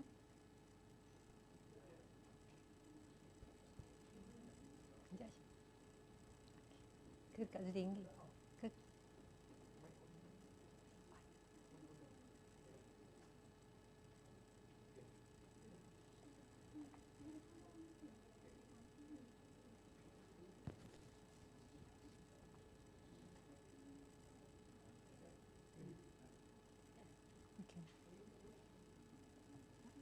Thank you very much, Madam Syamsul, for your kind introduction. Respected Yang Amat Arif, Datuk Dr. Muhammad Naim Mokhtar, Syariah Chief Justice, my beloved staff and students of FUHA. Assalamualaikum warahmatullahi wabarakatuh and a very good afternoon. First of all, I would like to express my highest appreciation to all staff and students of FUHA for attending to this program, that is FUHA Annual General Assembly 2020. This program is actually held every year for the three main objectives. Firstly, to welcome all new students of FUHA. Secondly, as an annual gathering where all students of FUHA from diploma and degree courses, together with all staff of FUHA, to meet and to get to know each other. Thirdly, to present the awards of excellence in academic and other activities to both students and staff of FUHA. The faculty also invites a prominent person to share experiences and deliver talk to all students and staff during the annual gathering assembly. Today we are honoured to have to listen to the Sharia Chief Justice, Yang Amat Arif Datuk Dr. Muhammad Naim Mokhtar. And thank you very much, Yang Amat Arif, for accepting our invitation and share your valuable knowledge with all of us today. Actually, this year is the first time that we have online gathering, as normally we would gather in the depths or Dewan Perdana and later enjoy sumptuous lunch after the program. Mind you, sumptuous here is actually referring to packed food of nasi ayam, or the most we have a packed food of chicken chop. Right? That's our history. So basically, you don't really miss much, but hopefully next year we have better menu on, for our AGA. Right, so my beloved staff and students, the effects of the COVID-19 pandemic have been greater than what we contemplated. The initial short-term plan of having online teaching and learning have prolonged and may stay longer as the effects of the pandemic have not settled down. However, I believe that the current situation presents an opportunity for both lecturers and students to change and to contribute new and innovative ways in teaching and learning. From the conventional lecture, classroom, theatre, methods, now we have Webex, global classroom, and instead of paper submission, now students are being very creative, submitting their works online and in many interesting ways such as Telegram, video, YouTube, and apps. I know that for sure all FUHA lecturers are continuously and constantly looking for ways to improve their remote and online lectures. And as such, constructive suggestions from students are most welcome. I really believe that with lecturers and students' teamwork, we can create innovative ways of teaching and learning that are fun and productive, achieve all objectives of the academic programs, and most importantly, produce a learned, professional, and comprehensive excellent graduates. Dear staff and students, I would like to take this opportunity to highlight some of the activities that would be held by the faculty for students in year 2021. We have the slides. Okay.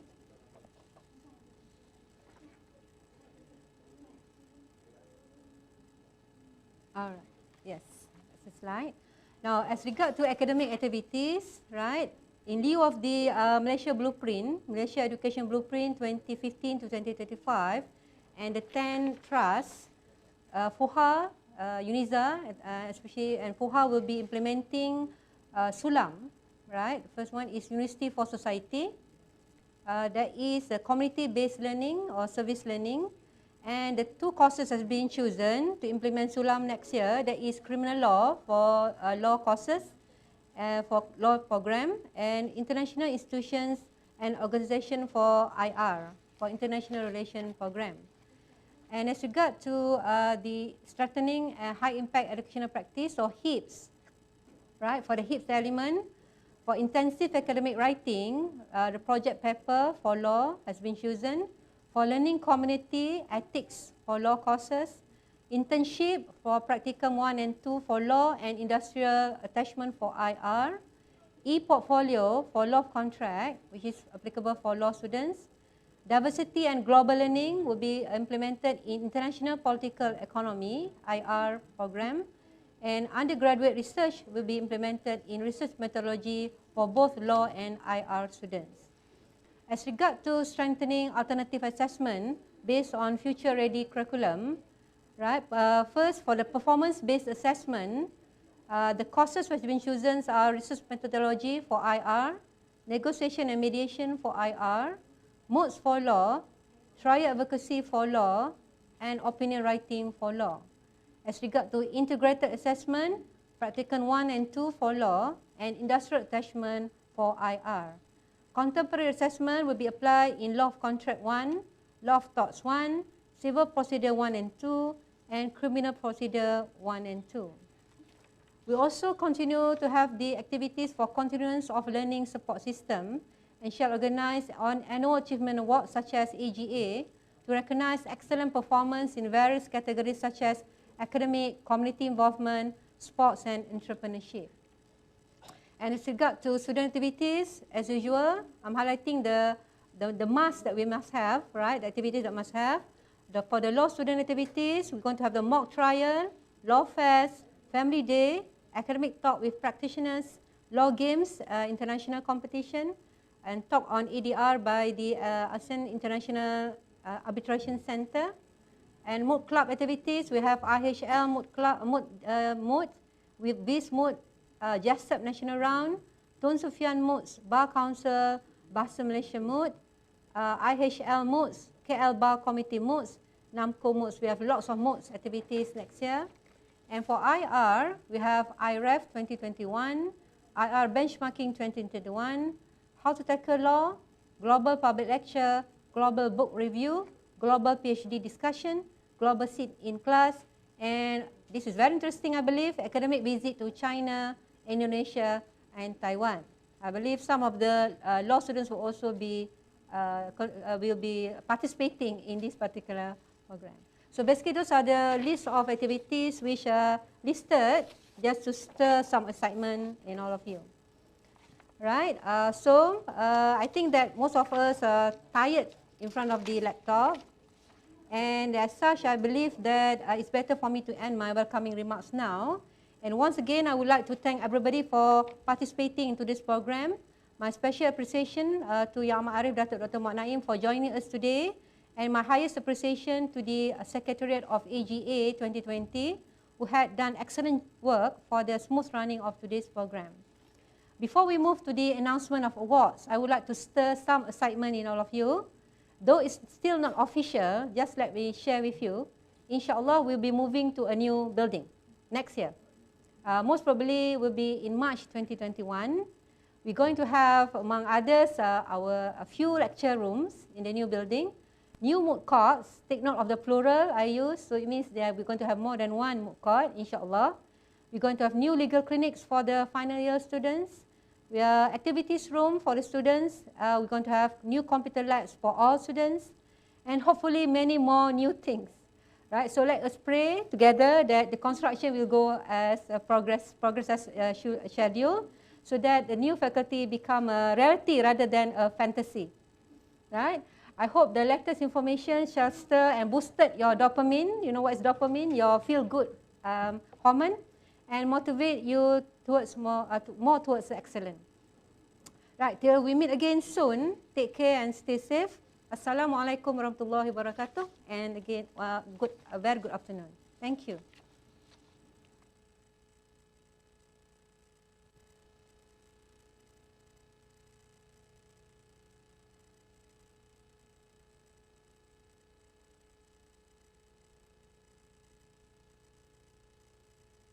Thank you to our respected Dean for her warm welcome and remarks, and also the good news of shifting to a new building.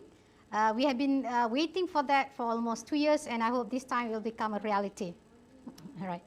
Respected guests, fellow academics, and beloved students, our next agenda for today is the tabling of reports by the law presidents of clubs. which are under the patronage of the Faculty of Law and International Relations. There are 4 major clubs which are currently affiliated with FUHA, namely FLAIR-SOC, Faculty of Law and International Relations Society, or known as Law Society, and the president is Amir Haikal bin Muhammad Yusuf, 3rd year LLB, IRIS, International Relations Student Society, and the president is Muhammad Aiman bin Rozaimi, 3rd year IR, International Relations, Alsa, ASEAN Law Students Association, Unisa Chapter, and Nur Wahidah Kamila binti Razali, 3rd year LLB, is the president, and Mood Club with Ruhafiza binti Mat Said, 4th year LLB, as the president. I would like now to call upon the presidents of each club to table their reports and activities which have been completed during their tenure. Please be reminded that each club are allotted 10 minutes. If you can finish it earlier, that would be a bonus for us. And as such, I would appreciate if all club representatives could strictly adhere to the time.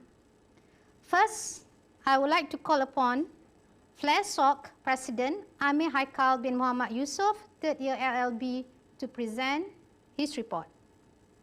Amir Haikal.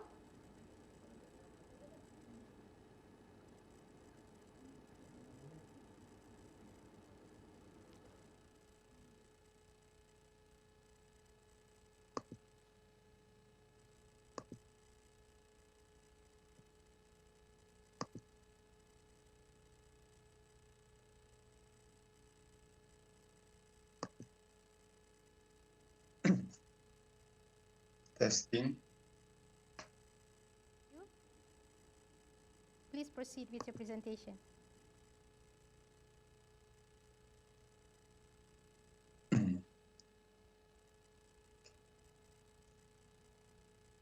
Assalamualaikum and good evening to everyone. Thank you for our beloved MC, Madam Kamaria, and welcome to Yang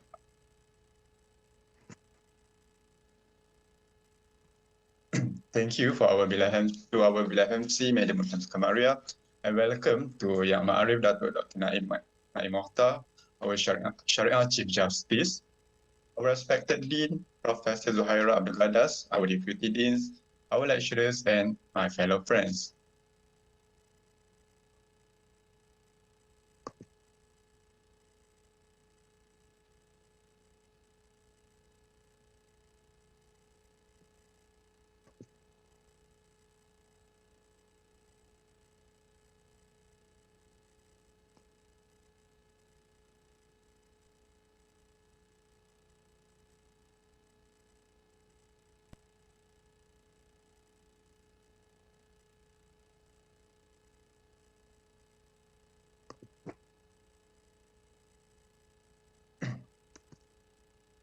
So my name is Amir Haikal, the President of FLAIR-SOC for the tenure 2019 and 2020.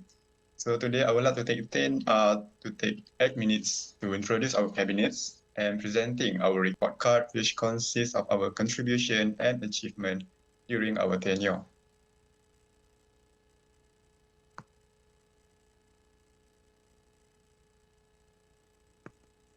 So first, for the Cabinet of FLAIR-SOC, we have High Committee and Regular Committee.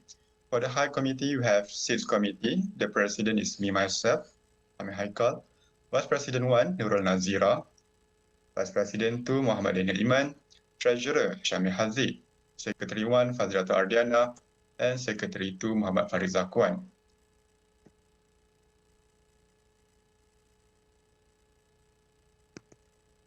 For the Regular Committee, we have 5 EXCO.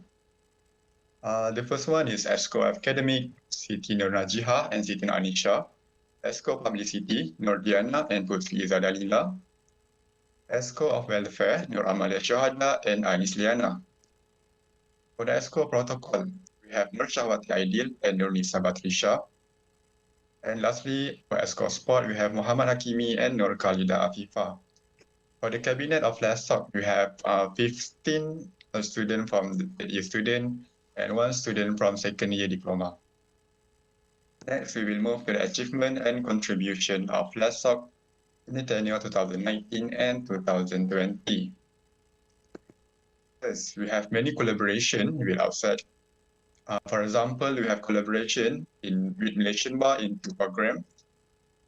We have collaboration also with Terengganu Bar and Majlis Bandaraya Kuala Terengganu in our CSR program. Next, we have several collaboration with Law Student Society in our webinar. For example, Law Fact Islamic Student Association, University Malaya, Law Student Society, University Islam Islam Malaysia, USIM. And then we have collaboration with Law Student Society, IIUM, in our during our legal tour. And lastly, we have collaboration with IRIS, Unisa, in conducting the WAHA public speaking.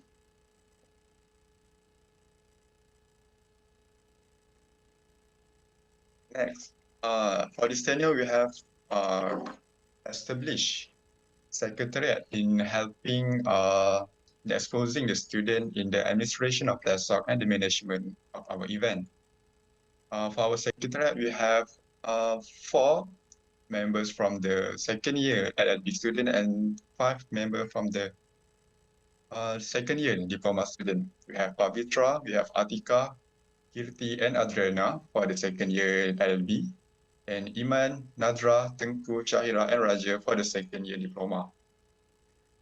We would like to take the chance to thank you to all the members of Secretariat in helping our event, and thank you also for their contribution and assistance during our tenure.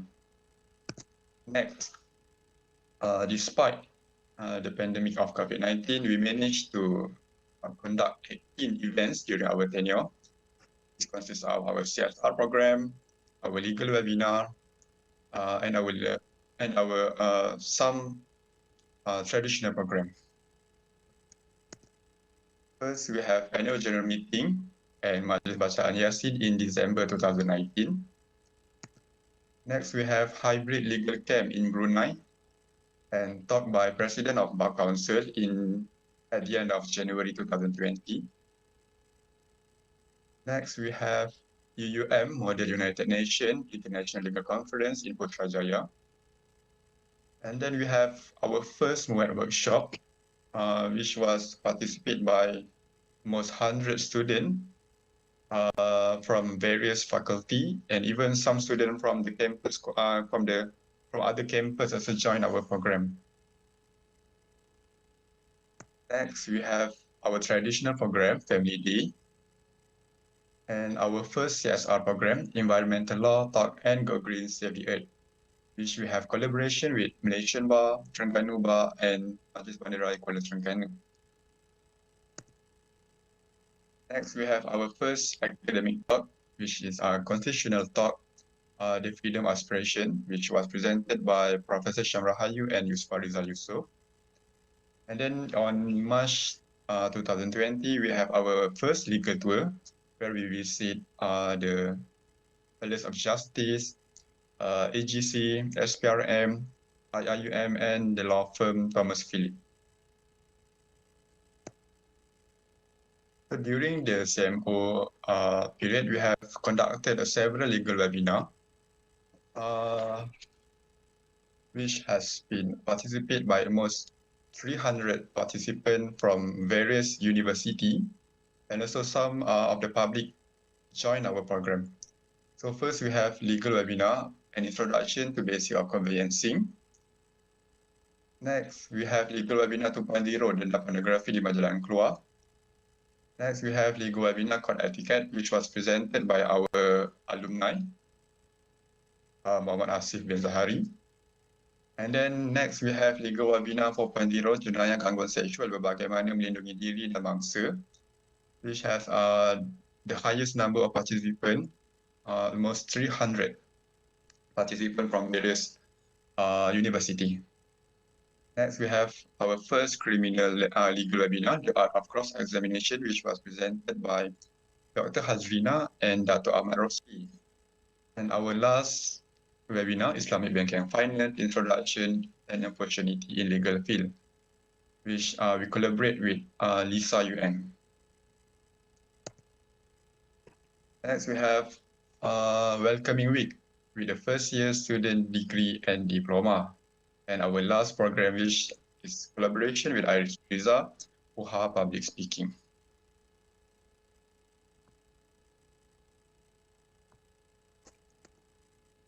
Next, our initiative to introduce the legal knowledge to the society in the most easiest term or the layman term, where we have established a Celik Undang-Undang hashtag, where we have posted several poster or infographic about the legal issue, where you can read more on our social media. Next, we also have established Flash Shop, which was the idea was from our secretary Syamil Haziq in promoting the entrepreneurship among the students. These are our product. We have hoodie, tote bag, and lanyard.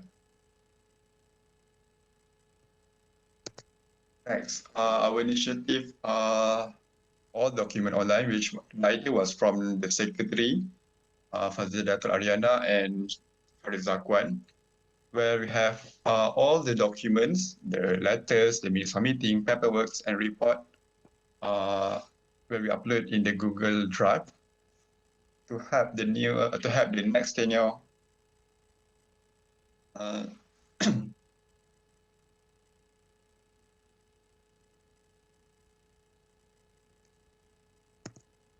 Next, our new initiative where we introduced two new ESCO, which are ESCO Entrepreneurship and ESCO Public Relation. So the first one, ESCO Entrepreneurship, is to create a new business opportunity for the business for the benefit of the society, and the ESCO Public Relation, where they will act as a license between FLASOC and other outside committee in the collaboration of other events. So this new ESCO, we will add during the election. So before I presented our montage, our corporate video, please follow our Facebook, Twitter, and new Instagram account.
Amir, I think the video cannot be played due to certain technical problems, right? So I would like to thank you, Amir Haikal bin Muhammad Yusof from third year LLB, for his presentation of the FLASOC's activities and reports. Now I'd like to call upon IRIS, International Relations Student Society, which is going to be represented by the club vice president, Wani Khairani binti Muhammad Khadir, third year International Relations program. So over to you, Wani Khairani.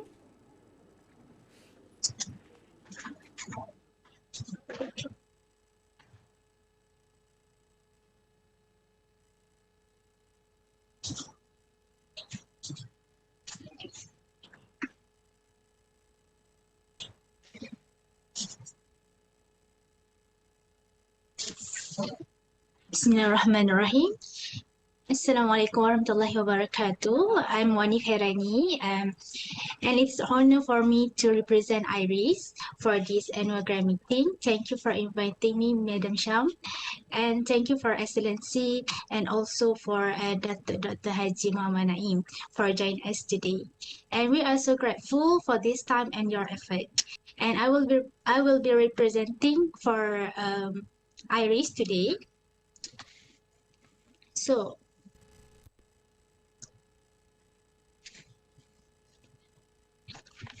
So what is IRIS? IRIS is actually an international relations student society. It's a student representative society under Faculty of Law and International Relations Unisa. And this is our IRIS board members 2019-2020. President is Muhammad Aiman and Vice President is me. And we also have Secretary Zuhair and Treasurer Amar. And this is our dedicated schools. So we have Encik Abdul Majid Hafiz bin Muhammad, which is Head of Department for International Relations Unisa. And of course, we have some senior lecturer from TNC HEPA Unisa, which is Professor Dr. Muhammad Afandi bin Saleh. And we also have FOHA Deputy Dean Student Affairs and Alumni, Dr. Suyatno Lediki. And here, this is some of our activities during our tenure. So from February, we have IR Field Day, and which regards to the all participants from the all first year students.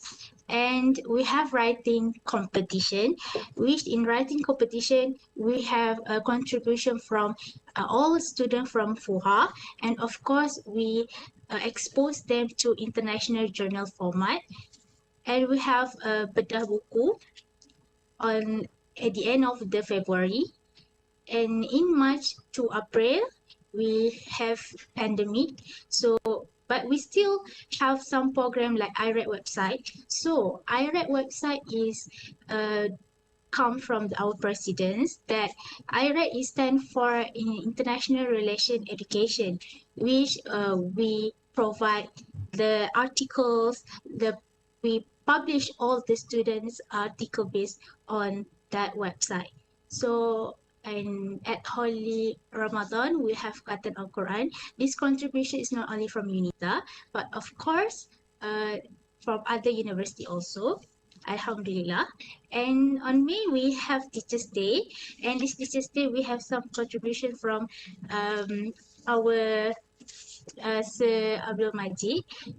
So Sir Hafiz actually has some IG live with our students at our Instagram, Unisa Iris. And we have Iris Contemporary Talk.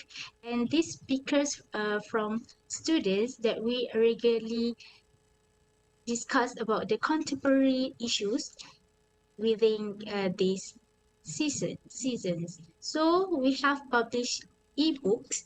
The first published by the Iris called Konflik Timur Tengah 1001. It's very interesting program that I hope that you guys can see the content of this first ebook published by Iris. Of course, on June until August, we have Iris Contemporary Talk. And we also have the COVID International Web Seminar. And this web seminar and this program is contributed from United States, from Indonesia, from Malaysia, and also from Taiwan. And our program was generated in the international level program. And Alhamdulillah, we make it. And also we have a Pertanian Kemerdekaan for our Independence Day. On November until December, we actually have some program to welcome IR student in this year. And of course, we have Career Day. Career Day virtual talk. We were invited the speaker from the lecturer from the alumni that share their experience being IR student before, and actually this program exposed to all students the beneficial to being as IR students. And recently we have the how to tackle law. And how to tackle law is especially for first year students, because first year students, maybe some of them do not expose how the right techniques to answer the law questions. So we generated this program, and we have Malaysia International Relations Society Conference, and now currently we have a video competition, and this video competition is very interesting program, because this year we have some international issue that they are filmed two video competitions, and we already published on our Instagram, our Facebook, and I hope that everyone can go to our Instagram and also Facebook to follow and like the videos and support the participant. So inshallah, for soon we have Palestine Peace Initiative and also Iris Contemporary Thought. And so our social media networking, we have Facebook, Twitter, and Instagram. You guys can see the Facebook International Relations Student Society Unisa, and follow us on IG and Twitter at Unisa Iris. So yeah, there are some pictures about our activities. This is our Bedah Buku program, our international role play that we participate from IR students at UKM, and also we have Iris Sport Day. We have this our first ebook published, Conflict Timur Tengah 1001, and we have the Iris Contemporary Talk about Rohingya, kemanusiaan atau keselamatan. Basically, this case is from the students. Yeah. And also, we had go through to the international web seminar. And here are the keynote and the speakers, Dr. Afandi, and we have Dr. Tracy from the United States. We have the Dr. Abu Bakar from Indonesia. We have several lecturers from the IR, and also the Bedah Buku program, and also this Malaysia Indonesia Educational Research on 2008.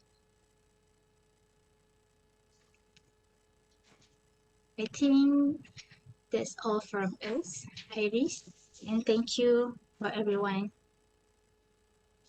Okay, thank you very much, Wani Khairani, for your presentation of IRIS activities. Now, I would like to invite ASEAN Law Student Association President, Alsa, Nur Wahidah Kamila binti Razali, to present her club's report. Over to you, Nur Wahidah Kamila.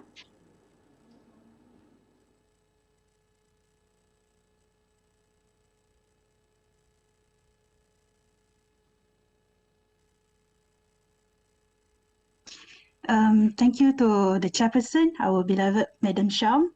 So, Bismillahirrahmanirrahim. Assalamualaikum warahmatullahi wabarakatuh.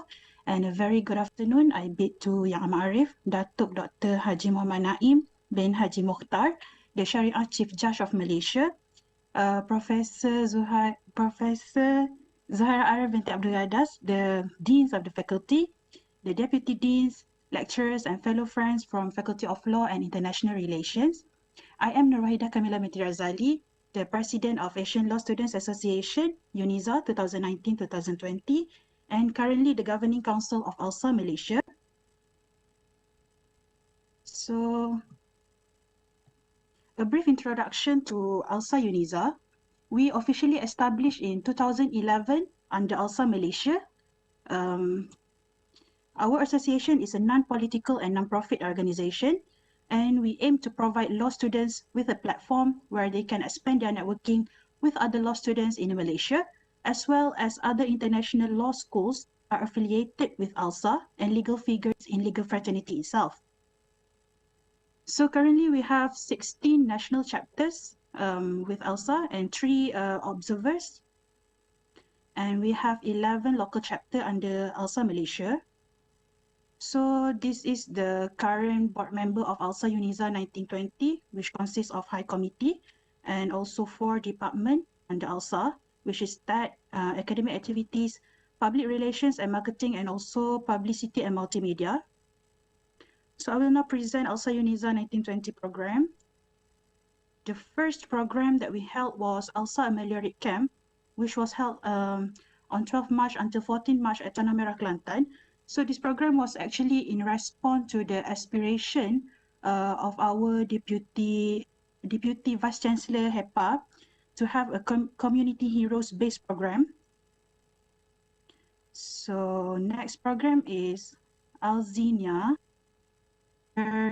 This is a podcast with Alsa Unisa, a platform for students, lecturers, public to give their opinion or talk about current issues, law, medics, business, etc. Currently, we have 7 episodes in total. So if you interested in listening our podcast, you can visit us at Alsa Unisa IG. Next, we also have Alsa Unisa newsletter. This newsletter is actually a platform for the students to write the opinion, and we will publish it on our social media. Next, we have forum discussion on the topic of COVID-19 SME's hardship, which were delivered by Encik Nur Azmi, the CEO of SME Corporation Malaysia, and also Encik Huzaifah bin Hamzah, a young entrepreneur. Next, we also have Syariah Talk on the topic of hukuman sebat untuk golongan LGBTQ dalam Mahkamah Syariah, satu analisis, which was delivered by Datuk Zainul Rijal bin Abu Bakar from Messrs Zainul Rijal, Talha and Amir. He actually the president of Peguam Muslim Malaysia. Next, we also have Alsa Unisa Internal Law Review Competition. Actually, this competition is in conjunction with Alsa Malaysia Law Review Competition. So this competition was held to provide a platform for Unisa law students to improve their research and writing by engaging with legal issues in Malaysia. So these are the winners of the competition. And next we have alumni sharing session, where this event is for the alumni from Faculty of Law and International Relations to share their experience after they graduate and their experience as a new legal practitioner and chambering student.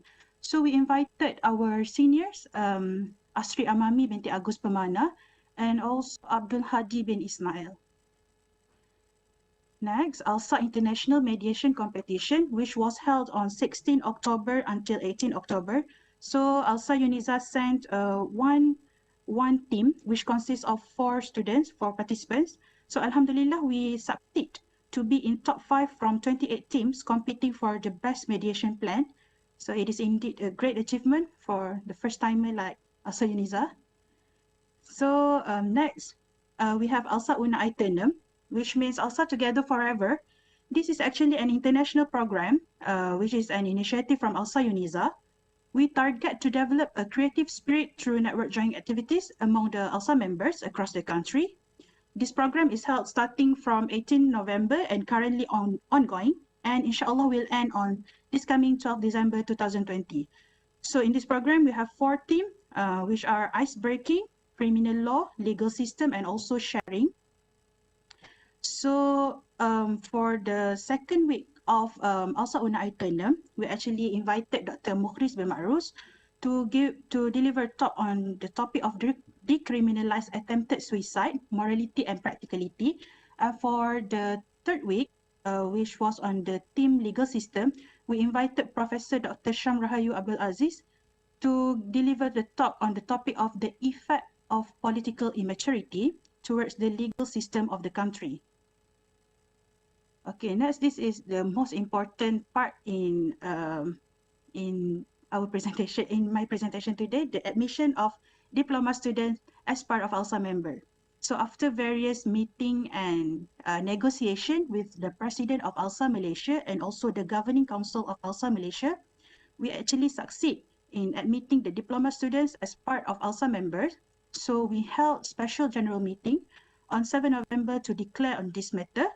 And Alhamdulillah, diploma students became officially part of Alsa on 26 November 2020. So for the diploma students, welcome aboard. Next, we have introduction to Alsa Unisa for the first year degree and also the first year diploma. And lastly, we have the event organized with collaboration from Alsa Malaysia with other local chapter with Alsa Unisa. So we have Coffee with Alsa. Next, we have legal podcast with Alsa Malaysia, which is actually the name is Gavelcast. Next, we have Alsa Malaysia online conference on the topic of federal constitution and political will. We invited Professor Dr. Shamrahayu Abdul Aziz. And lastly, the annual event for Alsa, which is Alsa Malaysia Forum. And this year, we have the theme on legal rights, legacies, and present realities.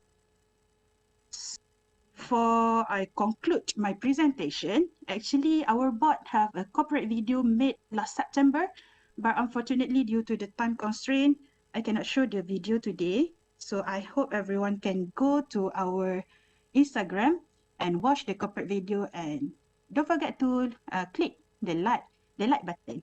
So with that, I conclude my presentation with thank you, Assalamualaikum, and Alsa always be one.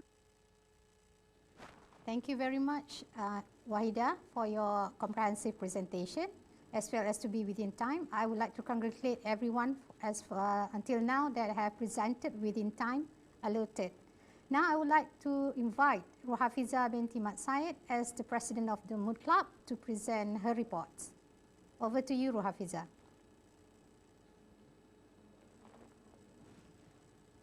Thank you, Madam Sham. Assalamualaikum and a very good evening. I bid to Yang Ahmad Arif, Datuk Dr. Haji Muhammad Naim bin Haji MOKHTAR, Sharia Chief Judge of Malaysia, the Dean of Faculty of Law and International Relations, Prof. Dr. Zuhairah Arif bin Abdul Gadas, respected lecturers, members and fellow students.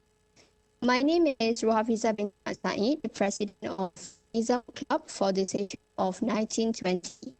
And today I will be presenting on the report of activities and competitions that organized under Unisa Club. Without further ado, allow me to firstly introduce the committees of the club through a video.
Okay, thank you to technician team of FUHA for displaying the video.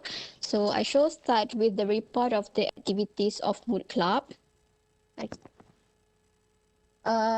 Before I further proceed, I would like to take this chance to express our appreciation to our former advisor of the club, Mr. Muhammad Fuad bin Husaini, and we are welcoming Mr. Muhammad Shafiq bin Sulaiman as the newly appointed advisor of Mood Club. Welcome to the family. Okay, so I shall start with the first program conducted under Mood Club.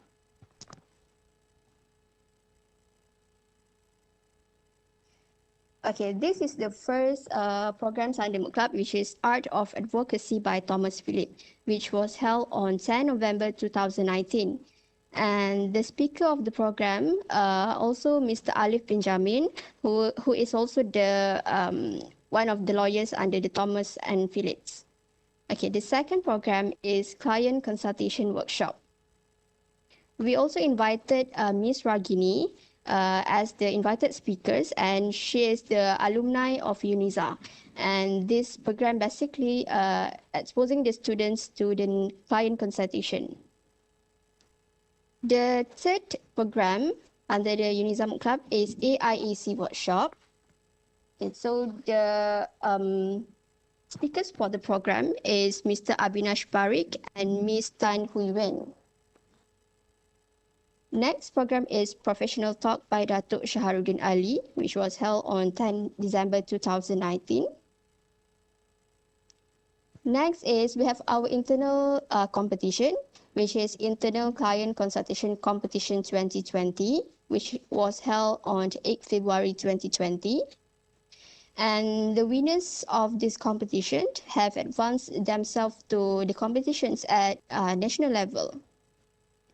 And then we have A Day with Mood 2020. We also invited Mr. Afiq Hakimi, who was the alumni of Unisa, to be the speakers of the program. And then our second internal competition, which is Novice Mood Competition 2020. And also this competition, we hold it virtually because of the current pandemic situation. Okay. And then we have a Mood webinar sharing session with alumni, which was held on 22nd May 2020. These are the speakers of the program, Mr. Galvin and also Mr. Tung. And we have virtual Happy Together with Mood Club, which the participation of this program involved with first year. And then the most recent one is Unisa Mood Club Election Night, which was held on 4th December 2020. Okay, done with the activities and programs conducted under Mood Club, and this is the competitions that joined by our team. The first competition is Penghujahan Mahkamah Bahasa Melayu 2019.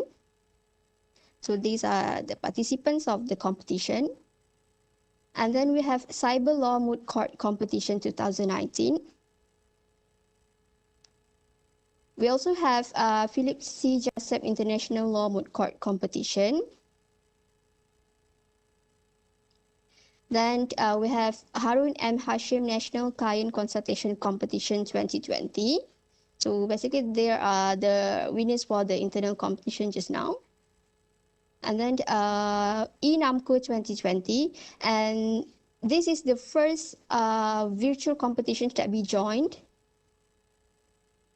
And the most recent one is KL Bar E-Mood Court Competition 2020, which was also held virtually.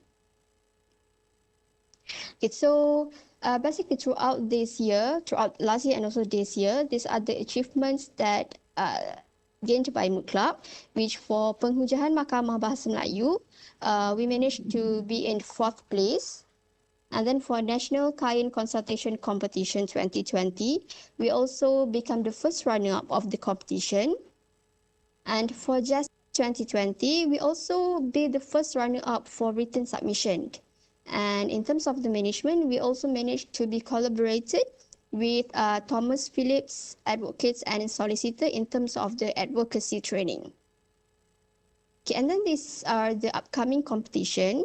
which are International Humanitarian IHL Moot Court Competition, which are going to be held on 19 to 20 December 2020. We have 2021 KL Pre-Moot International Commercial Arbitration Moot.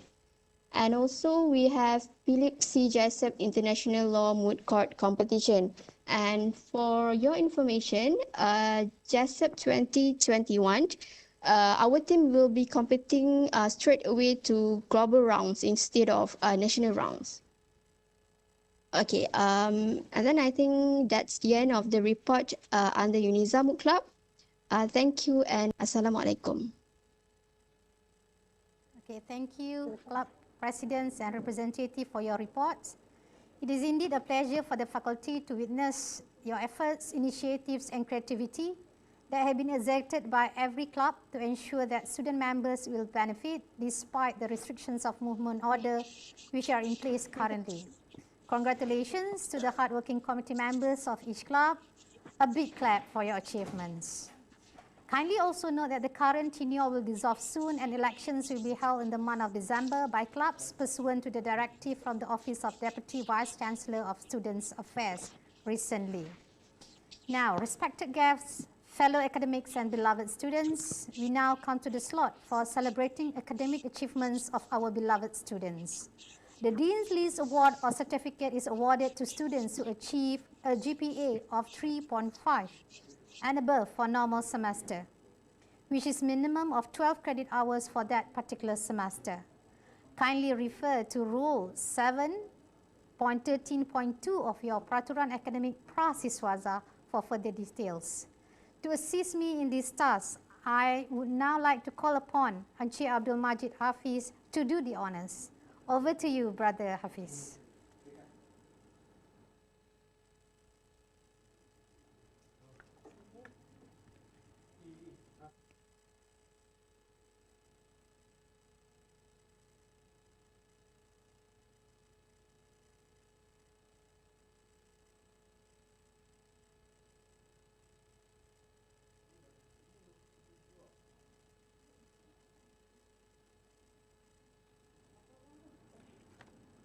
All right, thank you, Madam Shamsul, for inviting me in order to read the names of the students who are obtained the Dean List for Semester 1 and Semester 2, 2019-2020.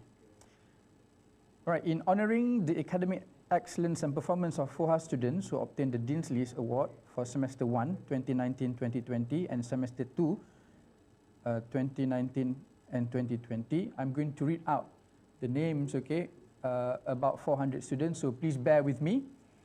And then we are also going to project your names, okay, through the screen so that those of you who would like to snap some of the pictures and to share it over your social media. So here it is. We are going to begin with Diploma in Law Semester 2.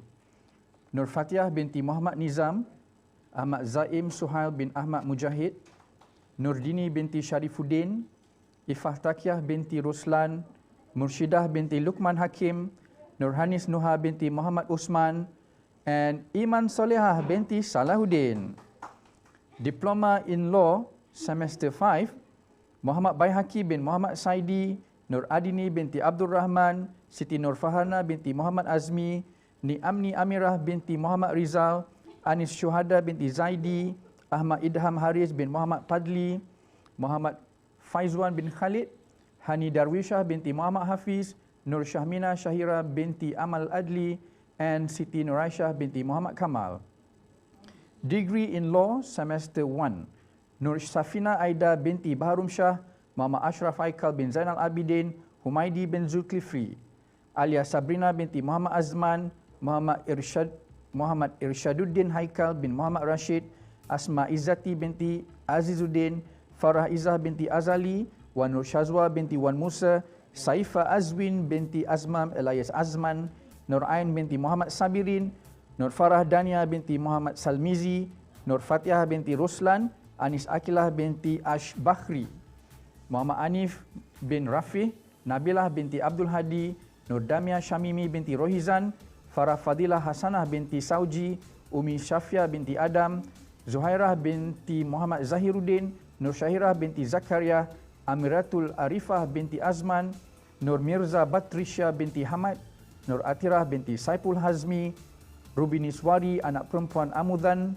Nur Akmal Izzati binti Muhammad Razimi, Nur Atikah binti Ahmad Hilmi, Ten Chia Ying, Wan Munirah binti Wan Mustafa, Akilah Nadirah binti Bakir, Ni Amalia Aimi binti Ni Adnan, Iman Atirah binti Zam Zakri, Aklima binti Azizi, Nurul Syafinas binti Mat Senin, Nurul Farhana binti Zairi, Farisha Najwa binti Kasim, Nur Farahin binti Tajul Arif, Chai Wei Wan, Natasha Nadia binti Aziz, Siti Nur Salamah binti Hussein, Siti Nur Arisha binti Muizzuddin, Putri Syaza Sabiah binti Putra Nur Shah Alam, Wasiah binti Amran, Bir Zamir bin Abu Bakar, Alis Izzati Azurin binti Muhammad Rusdi, Ahmad Zuhairi bin Azizan, Wan Nur Ainun Najwa binti Sulaiman, Kirti Rubini anak perempuan Morgan, Dineswari anak perempuan Nada Rajah, and Siti Nur Ain binti Mahadi.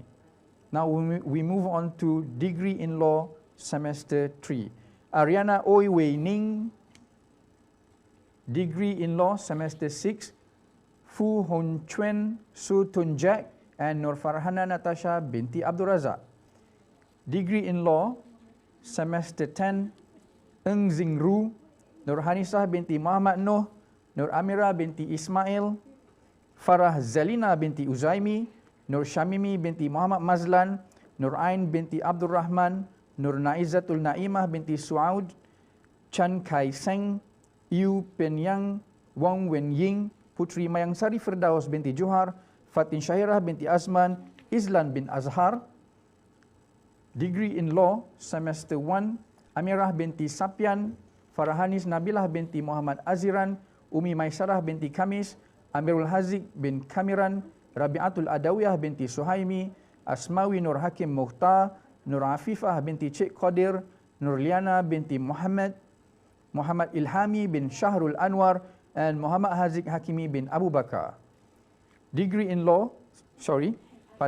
Degree in International Relations Semester 4. Wan Harrison binti Wan Hamid, Anis Syafiha binti Muhammad Nur, Kristina Maisarah binti Makmur, Nur Zakirah Iwani, Nurul Syuhada binti Muhammad Akhir, Nur Masitah binti Muhammad Ruslan, Nur Hazirah binti Ibrahim, Cikgu Nur Alia binti Cikgu Hassan, Anifah Nazira binti Dain Afendi, Nur Rabi'atul Adawiyah binti Muhammad Zaini, Wan Khairani binti Muhammad Khadir, and Muhammad Zuhair bin Muhammad Zubir. Degree in International Relations Semester 7.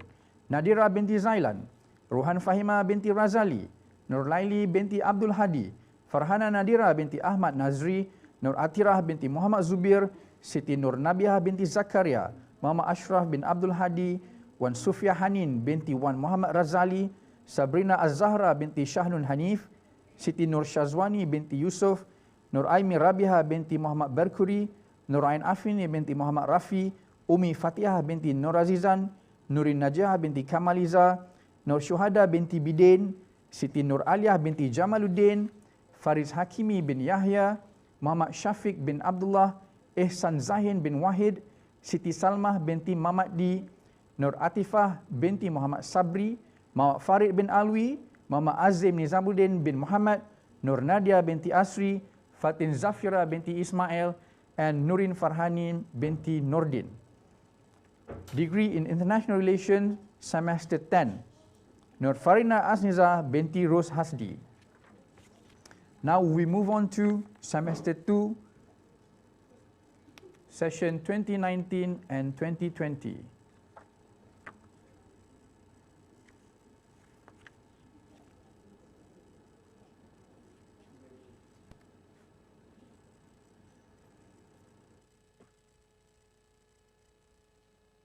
Semester 3, Nur Fatihah binti Muhammad Nizam, Ahmad Zaim Suhail bin Ahmad Mujahid, Nurdini binti Sharifuddin, Nur Hanis Nuha binti Mat Usman, Iman Solehah binti Salahuddin, Nurul Izzah binti Muhammad Rafi, Nur Izzah Izzati binti Osman, Syahira Akilah binti Syarif, Ifah Takiyah binti Ruslan, Nur Husnina Aira binti Jafari, Ahmad Idham Baihaqi bin Mat Azmai, Nurul Ashikin binti Abdul Hadi, Nur Adlina binti Syahrir, Nurul Syahirah binti Kamaruddin, Nur Aida Fasihah binti Ahmad Tarmizi, Ahmad Ikmal Hakim bin Muhammad Rizal, Muhammad Aiman Farid bin Muhammad Yatim, Diploma of Law Semester 6, Muhammad Baihaqi bin Muhammad Saidi, Siti Nur Farhana binti Muhammad Azmi, Ni'amni Amirah binti Muhammad Rizal, Ahmad Idham Haris bin Muhammad Fadli, Nik Zarifah Insyirah binti Zahari, Muhammad Faizwan bin Khalid, Hani Darwishah binti Muhammad Hafiz, Najah Hani binti Sazili, Nurul Ain Atirah binti Nazli, Iman Nur Hidayah binti Izani, Afni Rashiah binti Saidin, Emi Batrisha binti Muhammad Zubir, Nur Syahmina Sahira binti Amal Adli, Nurul Anis binti Muhammad Ash'ari, Nur Ain Balkis binti Muhammad Hilmi, Nur Atika Syuhada binti Aladi, Zahratus Safiyah binti Zulhilmi, Luqman Hakim bin Sahrul Bahar, Fatimah Ar-Rahimah binti Rusli, and Muhammad Rushdi Amsar bin Kosnan. Degree in Law Semester 2, Muhammad Irshaduddin Haikal bin Muhammad Rashid, Farahanis Nabilah binti Muhammad Aziran, Zuhairah binti Muhammad Zahiruddin, Nurul Fatihah binti Ruslan, Nur Safina Aida binti Baharum Shah, Nur Damia Syamimi binti Rohizan, Umi Syafia binti Adam, Nur Ain binti Muhammad Sabirin, Wan Nur Shazwa binti Wan Musa, Ten Shia Ying, Nur Atirah binti Saipul Hazmi, Amirul Haziq bin Kamiran, Asmawi Nur Hakim Mokhtar, Nabilah binti Abdul Hadi, Anis Akilah binti Ash Bakri, Nur Farah Dania binti Muhammad Salmizi, Amirah binti Sapian, Nur Atikah binti Ahmad Hilmi, Nur Farahin binti Tajul Arif, Nur Akmal Izzati binti Muhammad Razimi, Nur Syairah binti Zakaria, Muhammad Ashraf Haikal bin Zainal Abidin, Asma Izzati binti Azizuddin, Farah Izzah binti Azali, Chai Wei Wan, Nik Amelina Aimi binti Nik Adnan, Farah Fadilah Hasanah binti Sauji, Siti Nur Arisha binti Muizzuddin, Saifa Azwin binti Azmam Elias Azman, Akilah Nadirah binti Bakir, Natasha Nadia binti Aziz, Putri Syaza Sabihah binti Putra Nur Shah Alam, Rubini Swari anak perempuan Amuthan, Amiratul Arifah binti Azman, Wasyah binti Amran, Muhammad Ilhami bin Syahrul Anwar, Ling Ingik Fong, Siti Nur Salamah binti Husin, Farhah Najihah binti Muhammad Fairuz, Aklimah binti Azizi, Nuranisa binti Ahmad Zahuri, Ahmad Zuhairi bin Azizan, Adriana Maisarah binti Muhammad Farid, Farisha Najwa binti Kasim, Nurul Farhana binti Zairi, Nurul Aida binti Muhammad Arifin, Diniswari anak perempuan Nada Rajah, Ainur Izzati binti Syamsuddin, Iman Atirah binti Zamzakri, Alis Izzati Azurin binti Muhammad Rusdi, Siti Nur Ain binti Mahadi, Nurul Syafinas binti Mak Senin, Bir Zamir bin Abu Bakar, Izzat Fakhri bin Halimi, Nur Diana Hazirah binti Renor, Nur Adilah Hanim binti Muhammad, Nur Syahirah binti Jamaluddin, Nur Audra Diana binti Mat Hassan, Chan Shooting, Ibtisam binti Uthman, Nur Ashikin binti Mak Salim, Parimita anak perempuan Krishna Murti, Wan Munirah binti Wan Mustafa, Nur Fazliana binti Muhammad Fisul, Nur Atika Farhanah binti Azmal, Nur Afifah binti Azami, Wan Nur Ainun Najwa binti Sulaiman, Kirti Rubini anak perempuan Morgan, Nur Alia binti Muhammad Rukman alias Muhammad Luqman, Kiatha Kifah binti Uthman, Nur Akilah Aidani binti Razwan, Muhammad Syabil Aiman bin Asraf, Tion Yun Yun, Nur Adriana Batrisha binti Muhammad Tifla, Amir Zafri bin Ahmad Tarmizi, Wan Ahmad Firdaus binti Wan Muhammad Nazir, Yasmin binti Yahya, Isha binti Razali, Muhammad Zulzarif bin Muhammad Zakwan, An-Nur Muhammad Luqman Hakim bin Anwar, Pavitra anak perempuan Raja Singgam, Siti Fatma Nur Aimi binti Muhammad, Atika Husna binti Abdul Halim, Muhammad Ali Imran bin Muhammad Ali Ziyad, Nur Hashikin binti Muhammad Hanafi, Muhammad Ikhwan bin Rosman, Previsha anak perempuan Narindra Mohan Kumar, Winnie Jit Singh anak lelaki Jagvinder Singh, Siti Nur Aisyah binti Siddiq, Siti Nur Zulaika, Nik Syuhada binti Nik Adlin, Rusnanita binti Rasid, Afiq Izkhan Shafi bin Imran Hazali, Liu Peiting, Putri Aisyah Harnizatul Maknun binti Ahmad Kadir Nizaruddin, Rabiatul Adawiyah binti Zahari, Siti Nur Laila binti Mahzun Anwar, Nur Jaswasi Azwani binti Abdul Nasir, Dravid Samuel, Nur Afrika Hanim binti Amran, Viruchen anak lelaki Stephen Suze, Muhammad Danish Rahman bin Suhaimi, Ahmad Fazrul bin Zahari, Nur Sarah Sabrina binti Hairani, Siva Nandini anak perempuan Ragupati, and Ahmad Nabil bin Muhammad Asri.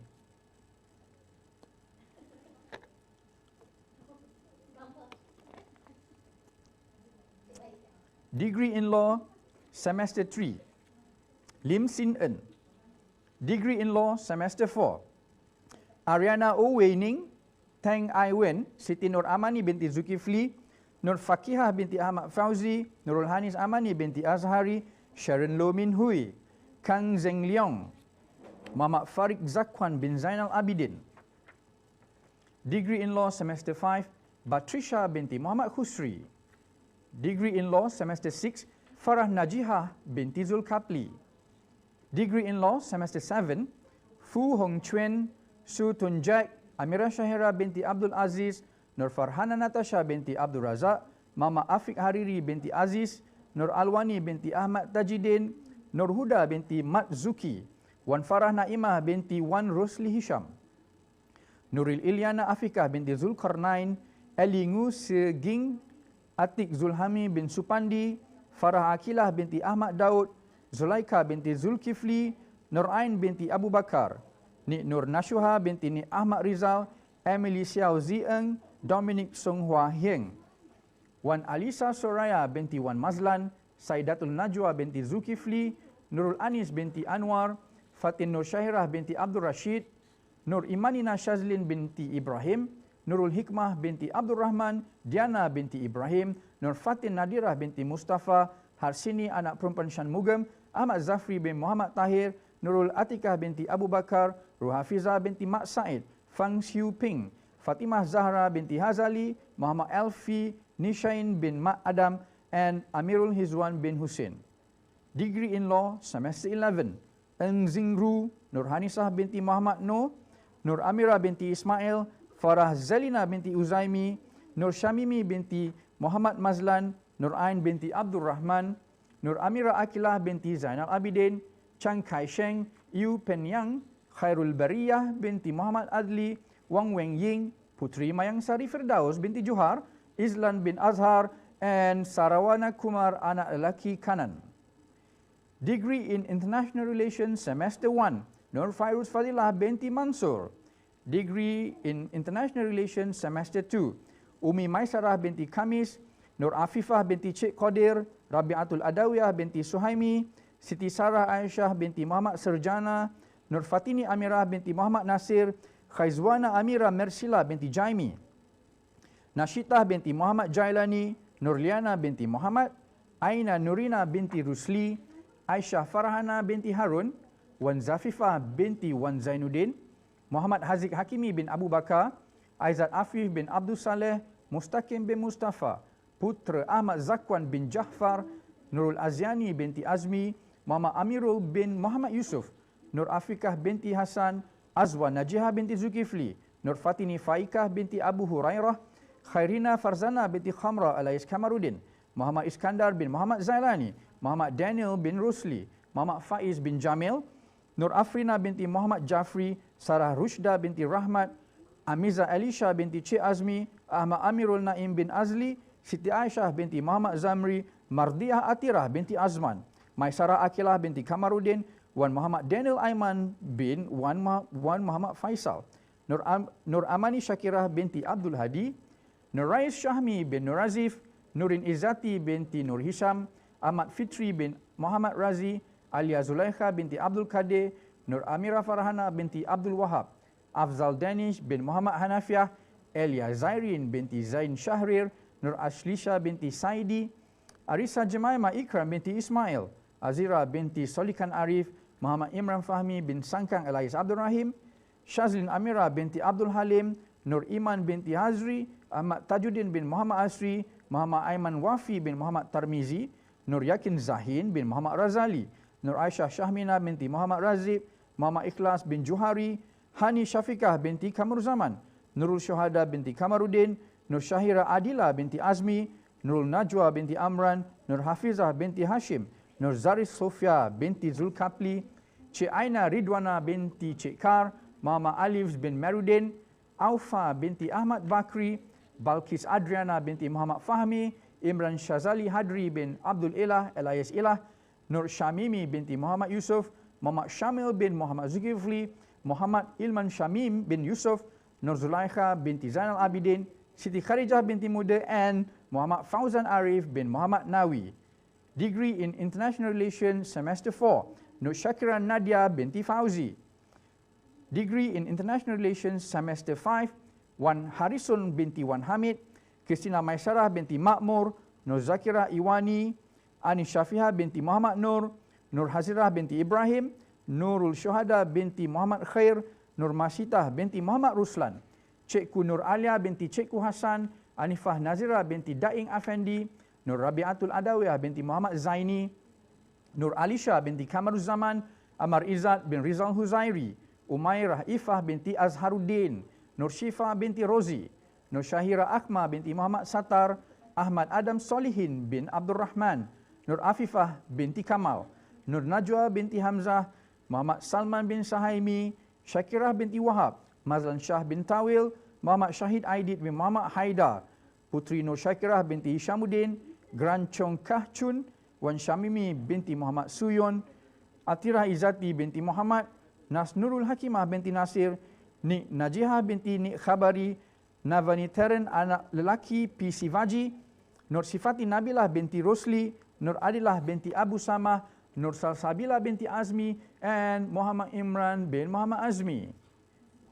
Degree in International Relations, Semester 8, Nur Laili binti Abdul Hadi, Nadira binti Zailan, Rohan Fahima binti Razali, Farhana Nadira binti Ahmad Nazri, Nur Atirah binti Muhammad Zubir, Muhammad Ashraf bin Abdul Hadi, Wan Sufia Hanin binti Wan Muhammad Razali, Siti Nur Syazwani binti Yusuf, Nur Syakirah binti Haris, Nur Aimi Rabiha binti Muhammad Barkuri, Nurin Najiah binti Kamaliza, Nur Hazimah binti Amran, Nur Syuhada binti Bidin, Nur Atifah binti Muhammad Sabri, Nur Izzati binti Hilmi, Nur Nadia binti Asri, Nurul Huda binti Abdullah, Fatin Zafira binti Ismail, Iman Soraya binti Abdul Rais, Natasha Afrina binti Saif Azizi Rahim, Nurin Farhanim binti Nordin, Anis Izzati binti Ismail, Nur Bella Ayu binti Muhammad Syukri, Nabila Syahira binti Muhammad Zuraini, Siti Nurul Nazihah binti Husni, Nur Fazrah binti Haruna, Nur Atikah binti Abdul Latif,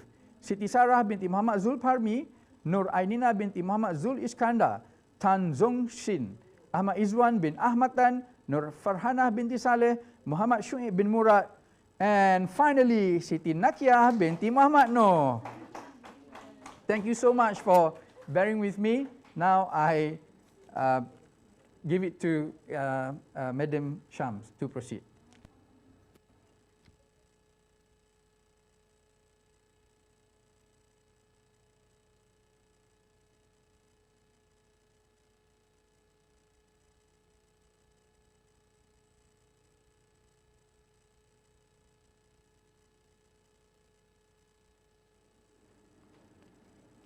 Okay, thank you, Encik Abdul Majid Hafiz. I'm sure glad to have Encik Hafiz as my co-MC for today, as his soothing voice and demeanor is very appropriate to lend grandeur to the Dean List Awards announcement. Thank you very much, Brother Hafiz. Respected academics and guests, beloved students, we'll now proceed to our next event, which is the Award of Excellent Presentation for staff and students of FUHA. To start off this year's presentation, I would like to announce the name of the recipient of this year's Sijil Perkhidmatan Cemerlang 2019, or Certificate of Excellent Services to the Staffs of FUHA. This Certificate of Excellence is presented by the University to all staff of Unisa who has achieved the required standards as prescribed by the University. The recipients are Datuk Haji Muhammad Nasir bin Desa, Nur Ashikin binti Hamid, Akmal binti Muhammad, Asia binti Bidin, Nuraida binti Harun, Dr. Sharifah Nurida Aisyah binti Said Nong Muhammad, Dr. Abdul Majid Tahir bin Muhammad, Dr. Aminuddin bin Mustafa, Dr. Nazli bin Ismail, Muhammad Fuad bin Husaini, Dr. Muhammad Badrul bin Awang, Dr. Abdullah Ayode Ahmad, Dr. Suyatno, Dr. Mat Mahbubul Haq, Nur Amani binti Pauzai, Mahiran binti Mokhtar, Naziri Mat Yusuf, Nur Aida Abdul Qadir, Kamalia binti Saleh, Khairunisa Asari, Abdul Majid Hafiz bin Muhammad, Siti Zakia binti Ngah, Emilia binti Ismail, Atia Sabira binti Abdul Aziz, she was formerly the secretary for our Dean, Wan Mariani Adha binti Wan Malik, Siti Aisyah binti Ali, Nazira binti Kamaruddin, and Ahmad Shazwan bin Yusuf. So those are the list of the recipients of Sijil Perkhidmatan Cemerlang 2019. Ladies and gentlemen, respected academic and guests, beloved students, as in the previous year, the faculty has agreed to present Award of Excellence for academics and students alike. These awards of excellence are separated into different categories to ensure that members and students' efforts in other fields are also acknowledged. I will now read out the recipient's name. The recipient of Research Award for FUHA 2019 is Dr. Nazli Ismail from Department of Law.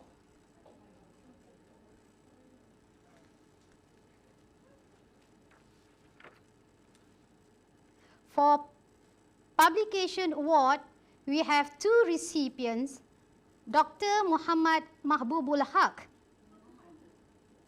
and Dr. Suyatno, both from Department of International Relations.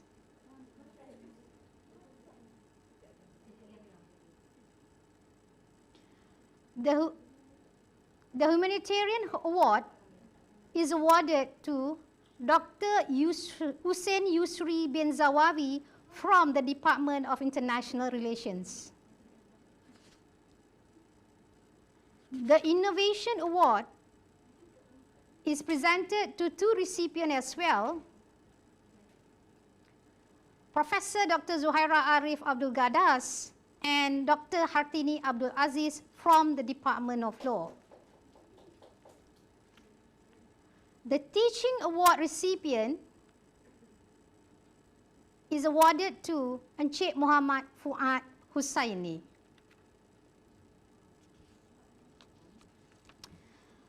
The faculty did not forget the backbone of our faculty.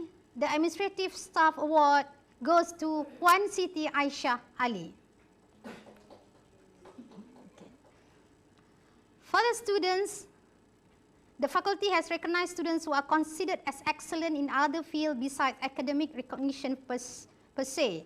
So the Exemplary Student Award for 2019 is presented to Natasha Afrina Saif Azizi Rahim from International Relations Program, and currently she is doing her fellowship under Fellow Perdana Program and attached to the Ministry of Communication and Multimedia.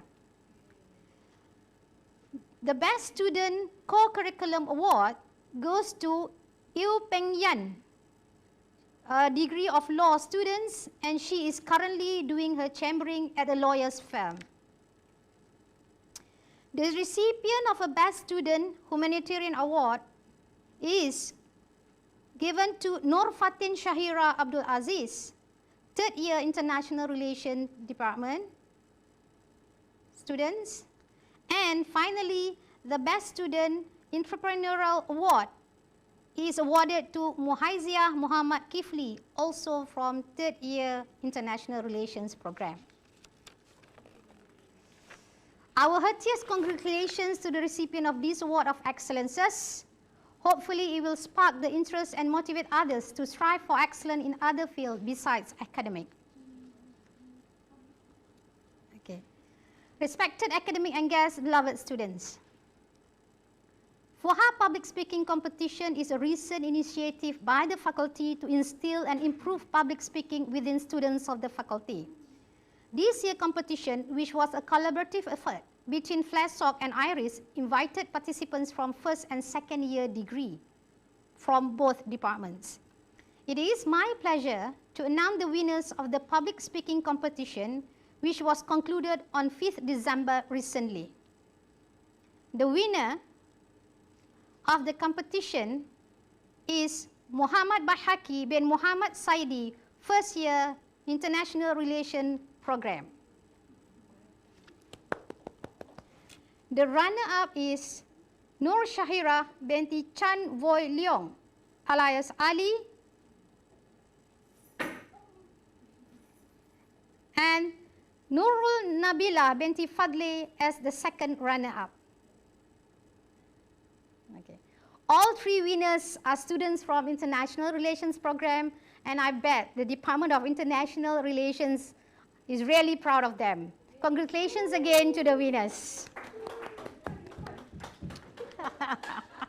Well, it's a very festive occasion in this virtual studio. All right. Dear all, we have come to the end of our annual General Assembly for the year 2020. The faculty would like to thank everyone, the academic staff and students for your attendance and participations in today's event despite it being held online. It has also been a great honor for both Encik Abdul Majid Hafiz and I to be your MC for this event. We apologize for any shortcomings and errors. We would like to express our thanks and gratitude to those behind the scene who has made this online event a possibility, particularly the beautiful people at FUHA, the admin staffs, our technical comrades at PPIR, and all who have contributed directly and indirectly to the success of this event. Thank you from the bottom of our hearts. Before we disperse, I have one request. Kindly turn on your video for a photography session. These pictures will be uploaded into our FUHA official FB later. So,